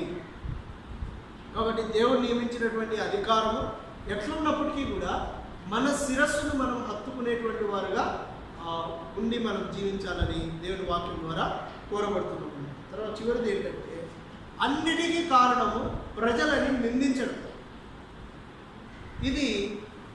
ఇది కూడా ఒక లోపం అన్నమాట, విశ్వాసంలో ఉన్నటువంటి లోపం. దేవుని అధికారానికి లోపడకపోవడానికి గల చివరి కారణం ఏంటంటే అవివేకం, బుద్ధిహీనంగా మాట్లాడాలి. ఇంతకుముందే మనం విన్నాం, నెబుకద్నెజరుకి ఇంతకుముందు ఏ మనసు ఉంది? పశువు మనసు ఉంది. తర్వాత ఏమొచ్చింది? మానవ బుద్ధి వచ్చింది. మనం కూడా కొన్ని దేవుని యొక్క అధికారాన్ని మనం అర్థం చేసుకోవాలంటే దేవుని జ్ఞానమే మనకు అవసరం. అసలు రక్షణ పొందాలంటేనే దేవుని జ్ఞానం అవసరము. దేవుని జ్ఞానం లేకపోతే ఒక వ్యక్తికి రక్షణ గురించి చెప్తే ఏమంటాడు? మీరేమయ్యా పిచ్చి మాటలని మాకు చెప్తా ఉన్నారు. అంటే మనం రక్షించబడ్డాము అని అంటే దానికి కారణం ఏంటి? దేవుని జ్ఞానంతో మనం రక్షించబడ్డాము. దేవుని జ్ఞానం వల్ల మనము రక్షణ పొందాము. కానీ రక్షించబడి దినాలు గడుస్తూ వచ్చే కొలది ఈ జ్ఞానంలో మనం అభివృద్ధి కాము. కానీ లోకం యొక్క మెథడ్స్ తెచ్చి ఎక్కడ పెడతాము? సంఘంలో పెట్టేటువంటి వారుగా ఉంటాం. ఆ మందిరంలో ఇట్లా చేసినారు, ఈ మందిరంలో ఇట్లా చేసినారు, ఆ సేవకుడు ఎట్లా చేసినాడు, ఈ సేవకుడు ఇట్లా చేసినాడని ప్యాటర్న్స్ వచ్చేసి ఎక్కడి నుంచి తీసుకోవాలనుకుంటారు? ప్రజల నుంచి, పీపుల్ సెంటర్డ్గా ఉండాలనుకుంటారు. కానీ వాక్యం ఏం చెప్తుందంటే శిరస్సును హత్తుకోవాలి, శిరస్సు నుండే ప్రతి ఒక్క ఆలోచన కూడా రావాలి, శిరసత్వానికి మనమే అప్పగించుకోవాలి. కాబట్టి ఈ శిరస్సును మనం హత్తుకోకపోవడానికి, ఆయన అధికారానికి లోబడకపోవడానికి గల కారణాలు ఏంటంటే మొండితనం. ప్రభా నేను మొండివాడంగా ఉన్నాను, నన్ను క్షమించు, నీ రక్తంతో కడుగు అని అడిగినట్లయితే ప్రభు మనల్ని ఏం చేస్తాడు? క్షమిస్తాడు, పరిశుద్ధపరుస్తాడు. స్వార్థము, సోమరితనము, అక్రమము, తర్వాత అవివేకం మన జీవితంలో నుండి తొలగించుకునేటువంటి వారుగా ఉండాలండి. చివరిగా మనం వేసుకోవాల్సినటువంటి ప్రశ్న ఏంటంటే, ఎఫెసీ పత్రిక 5వ అధ్యాయము 27వ వచనం. ఒక 5 నిమిషాల్లో ముగిస్తానండి. ఎఫెసీ పత్రిక 5వ అధ్యాయము 27వ వచనం అందరం కలిసి చదువుకుందాం. ఎఫెసీ 5:27. పురుషులారా, మీరును మీ భార్యలను ప్రేమించుడి, అటువలే క్రీస్తు కూడా సంఘమును ప్రేమించి అది కళంకమైనను ముడతైనను అటు మరి ఏదైనాను లేక పరిశుద్ధమైనది గాను నిర్దోషమైనది గాను మహిమగల సంఘము గాను ఆయన తన ఎదుటి దాన్ని నిలువబెట్టుకోవలని వాక్యంతో ఉదక స్నానం చేసి దానిని పవిత్రపరిచి పరిశుద్ధపరిచి దాని కొరకు తన 2వ వచనం కూడా చదువుదాం ఒకసారి. ఎఫెసీ 5:2.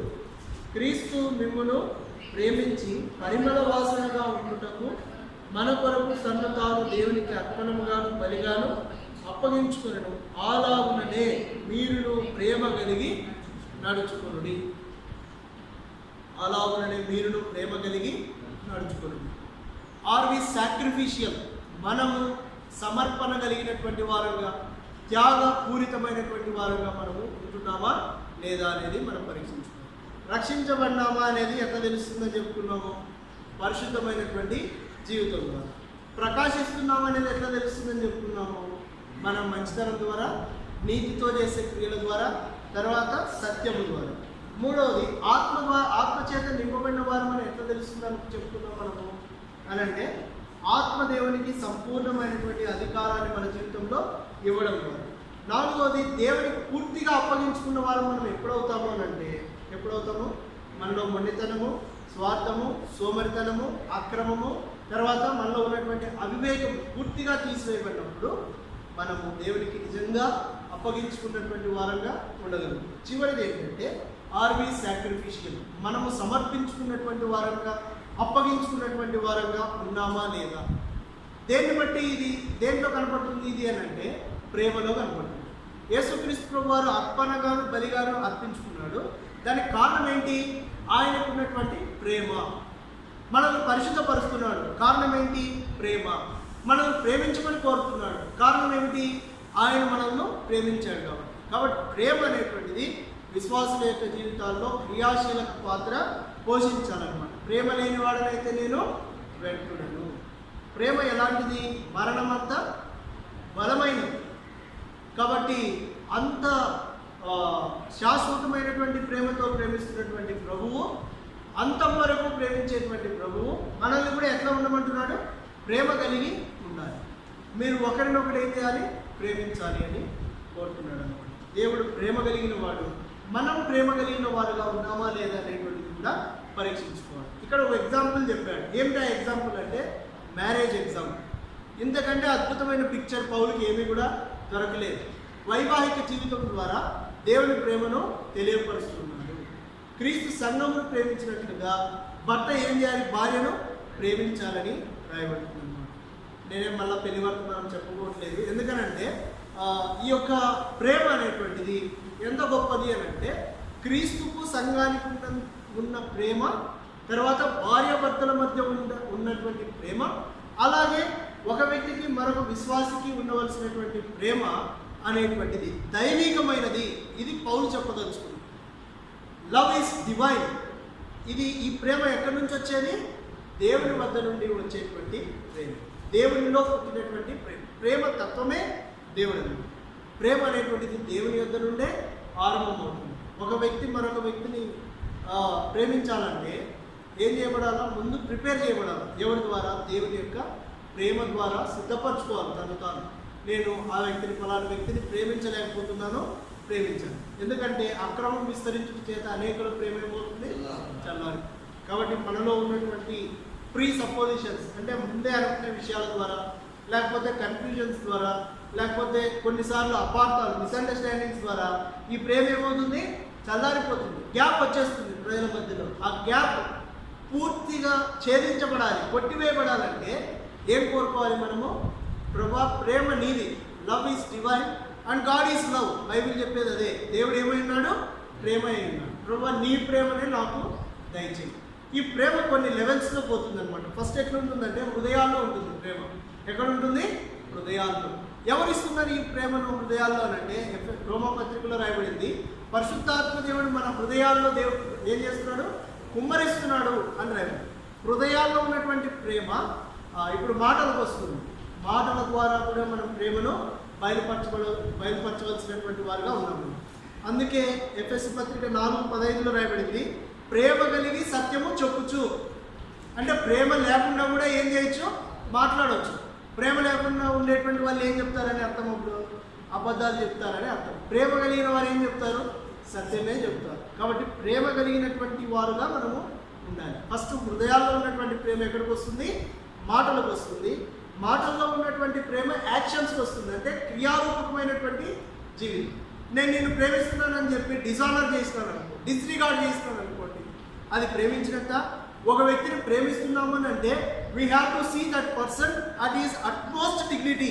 అంటే ఒక వ్యక్తికి ఎంత గౌరవం ఇవ్వాలో అంత గౌరవం కూడా మనం ఇచ్చేటువంటి వారుగా ఉండాలి. అసలు మనం నమస్తే చెప్తేనే అర్థం ఏమంటే నేను నీకు సాష్టాంగపడి నమస్కారం చేస్తున్నామని అర్థం అనమాట. నమస్తే అంటే నేను నీకు సాష్టాంగపడి నమస్కారం. నిజమేనా? అది మనం ఎన్నిసార్లు చెప్తూ ఉంటాము నమస్కారం అంటాం. ఇప్పుడైతే ఇట్లా చెప్పడం లేదు, షేక్ హ్యాండ్ ఇవ్వడం లేదు, కానీ నమస్కారం పెడుతున్నాం. కానీ మనము నమస్కారం కంటే కూడా పరిశుద్ధమైంది ప్రైజ్ ద లార్డ్ అని మనం చెప్పుకుంటుంటాం, విష్ చేస్తుంటాము.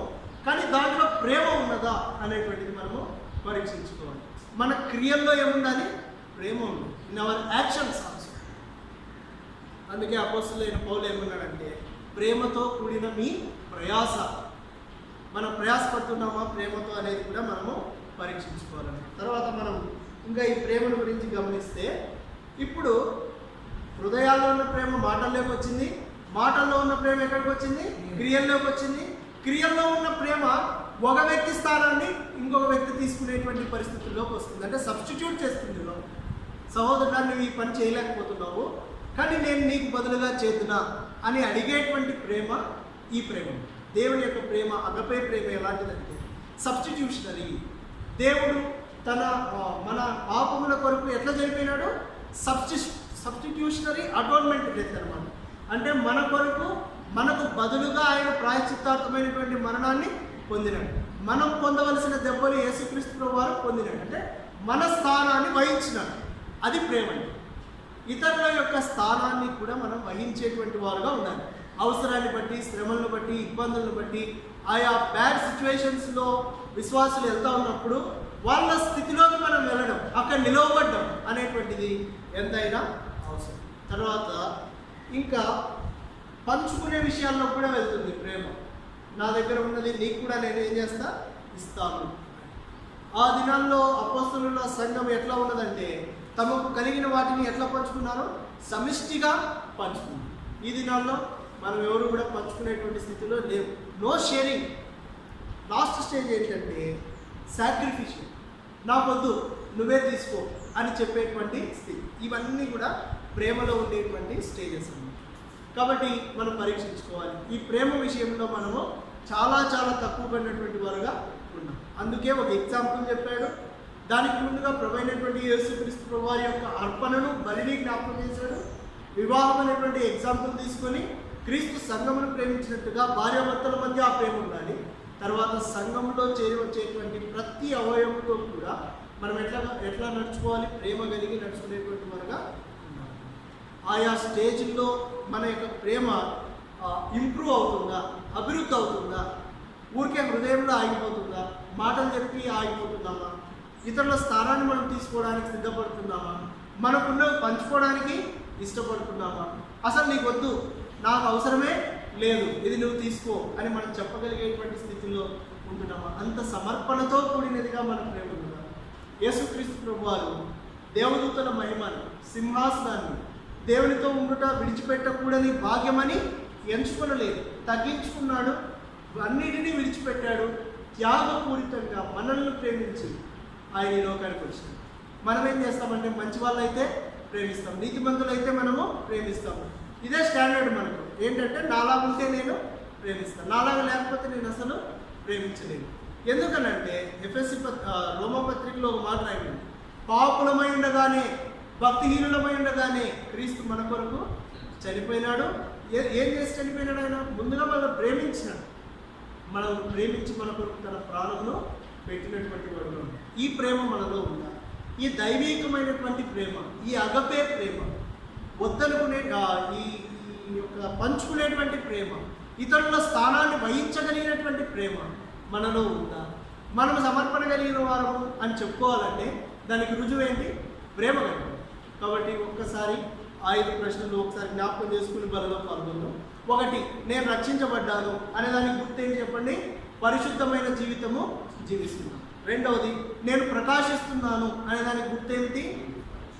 నాలో మంచితనం ఉన్నది, నీతి ఉన్నది, సత్యం ఉన్నది. 3వది, నేను ఆత్మ ద్వారా నింపబడ్డాను అనే దానికి గుర్తేమిటంటే నా జీవితంలో ఆత్మదేవుడే సంపూర్ణంగా పరిపాలించేటువంటి వాడుగా ఉన్నాడని అర్థం. 4వది, నేను సబ్మిసివ్గా ఉన్నాను, లోబడుతున్నాను అనే దానికి గుర్తేమిటంటే నాలో మొండితనము లేదు, నాలో అక్రమము లేదు, నాలో అవివేకము లేదు, నాలో సోమరితనము అవిశ్వాసము లేదు అని మనం చెప్పడం. తర్వాత నేను అభివృద్ధి చెందాలంటే, ఆత్మీయంగా ఉన్నతమైనటువంటి స్థానాల్లో నేను ఉండి ప్రభువును సేవించాలంటే లోపర్చుకోవడంలోనే ఉంది. ఆశీర్వాదము, జీవం ఎక్కడుందంటే యేసుక్రీస్తు ప్రభు యొక్క శిరసత్వానికి మనం లోపర్చుకోవడంలోనే ఉంది. ఈ ఘనత ఎవరిచ్చినా యేసుప్రభు కంటే తండ్రి అయిన దేవుడే ఇచ్చినాడు. సమస్తమునకు పైన ఆయనను నియమించినాడు. అన్నిటికంటే పైన ఉన్నవాడు, అందరిలో వ్యాపించి ఉన్నవాడు యేసుక్రీస్తు ప్రభు. ఆయన అందరికీ శిరస్సు, ఆయనే అందరికీ ఆది సంపద. చివరిది ఏంటంటే ఆయన మనల్ని ప్రేమించినట్టుగా మనం కూడా ఇతరులను ప్రేమించాలి. మనమంతా సమర్పణ కలిగిన వారుగా ఉన్నామా అనే దానికి గుర్తు ఏంటంటే మన ప్రేమ త్యాగపూరితమైనదా, మన ప్రేమ పంచుకునేదా, మన ప్రేమ ఇతరుల యొక్క స్థానాన్ని వహించగలిగిందా, కేవలం ఉత్తమ మాటలు చెప్పి ఆగిపోయేటువంటి ప్రేమను? ఈ విషయాలన్నీ కూడా మనం ఆలోచించుకొని పరీక్షించుకొని వాళ్ళలో పాల్గొన్నాడు. ఈ ప్రేమ వాస్తవమైనది, ఈ ప్రేమ దైవికమైనది, ఈ ప్రేమ శాశ్వతమైనటువంటి దేవుని యొక్క ప్రేమ. అందుకే మనం 2000 సంవత్సరాల కంటే ఇంకా ఎక్కువ గతించిపోయినా కూడా ఆయన ప్రేమలోనే మనం కొనసాగుతూ ఆయన పరిశుద్ధమైన బలలో మనము పాల్గొంటున్నాం. దీనికి కారణం ఏంటంటే ఆయన యొక్క నిలిచి ఉండేటువంటి, కొనసాగేటువంటి శాశ్వతమైనటువంటి ప్రేమ. కాబట్టి ఈ 5 ప్రశ్నలు మనం వేసుకొని ప్రభు యొక్క బలలో మనము పాల్గొంటాం. అట్లా ప్రభు మనకు సహాయం చేయాలి.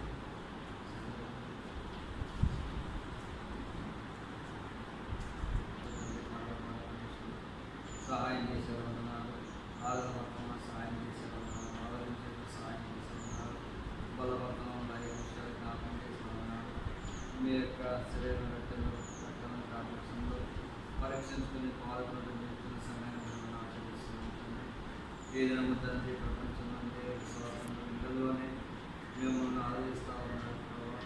ఆధార పోషణ కార్యం నా ఇంటిని దగ్గర అటువంటి దినాలు చిత్తమని మీకు ఆచరిస్తున్నాను. ప్రేమ గల ప్రభావం ముఖ్యంగా ప్రపంచవ్యాప్తంగా 29 లక్షల కరోనా కేసులు ప్రభావం 2 లక్షల మందికి పైగా చనిపోయారు. ప్రపంచమంతా తండ్రి అతలాకుతలమైపోయింది ప్రభావం. ఈ పరిస్థితుల్లో ప్రపంచం ఉండే ప్రజలందరూ కోరుతుంది మిమ్మల్ని జ్ఞాపకం చేసుకునేవారు, తిరిగే వాళ్ళకి సాయం చేయమని ప్రార్థన చేసి అమెరికా దేశంలో క్రైస్తవ ప్రభావం అయినా వారి హృదయాలు క్రీస్తులు వారు ఎన్నో కోట్ల మంది ఉన్నారు ప్రభావ. మీరు వారిని దర్శించమని ప్రార్థన చేస్తారు. యూరోపియన్ కంట్రీస్ పేరుకి మాత్రమే క్రైస్తవులు ప్రభావ, పేరు కూడా క్రిస్టియన్ చెప్పండి, కానీ వారి హృదయాలు క్రీస్తులు జీవితంలో దర్శిస్తూ ఉన్నారు. ప్రేమ గల ప్రభావ మీరైతే సంధిస్తూ ఉన్నారు. సాయం చేయమని ప్రార్థన చేస్తున్నాం. కరోనా బాధితులందరూ వైపు చూసి మీ నామమున స్వస్థపడే వారి రైతులు విశ్వాసాన్ని బట్టి వందనాలు స్తోత్రాలు చూపిస్తున్నాం. ఈ దినం తండ్రి మందిరానికి వచ్చిన ప్రభావ చార్లీ శాంతలన్న రాజ్కుమార్ గౌరీ నన్ను బట్టి చూపిస్తున్నాం. ప్రేమ గల ప్రభావ మన రాజ్కుమార్ అమ్మ నాకు వందనాలు. వారి భార్య డ్యూటీ చేస్తుంది, పిల్లలు జీవించండి. అదే తమ్ముడు బట్టి ఆకర్ష వారి ప్రభుత్వం ప్రార్థన చేస్తున్నాం. తండ్రి ప్రశాంతలన్న వారి భార్యకు మంచి ఆరోగ్యం దయచేయండి, కుమారులకు రక్షణ దయచేయండి. ప్రేమల ప్రభావ చాపి చూడు ఆన్లైన్ లెసన్స్ చెప్పిన సాయం చేయండి. చదువుపడి ప్రార్థన చేస్తున్నాం. రండి మరి ముఖ్యంగా అక్రమంగా మనం మంచి ఆలోచన నా గౌరీ ఇంట్లో వర్క్ ఫ్రమ్ హోమ్ చేస్తుండగా ప్రేమ గల పనిని దీవించమని చెన్నైలో పోటీ లాక్డౌన్ చేశారు. పరిస్థితులు మీరే ప్రేమ సహకరిద్దామని ప్రపంచ పరిస్థితులు మీరు సహకరిద్దామని వ్యాక్సిన్ కనుక్కోవాలంటే 1 సంవత్సరం లేక 2 సంవత్సరం పైగా సమయం పట్టచుంటున్నారు. వ్యాక్సిన్ కనిపెట్టే వారికి మీకు పనులకు జ్ఞానం చేసేవని మరి ముఖ్యంగా రీజనల్ కాలేజీ బిడ్డ కూడా వేసుకోవడం నిజమైన దేవుడిని తెలుసుకోవడానికి సహాయం సమయాలను వేస్తున్నాము ప్రార్థించి వేడుకుంటున్నాము. మన తండ్రి అయిన దేవుని కృప ఆయన కుమారుడైన యేసుక్రీస్తు ప్రభువు పరిశుద్ధ ఆత్మ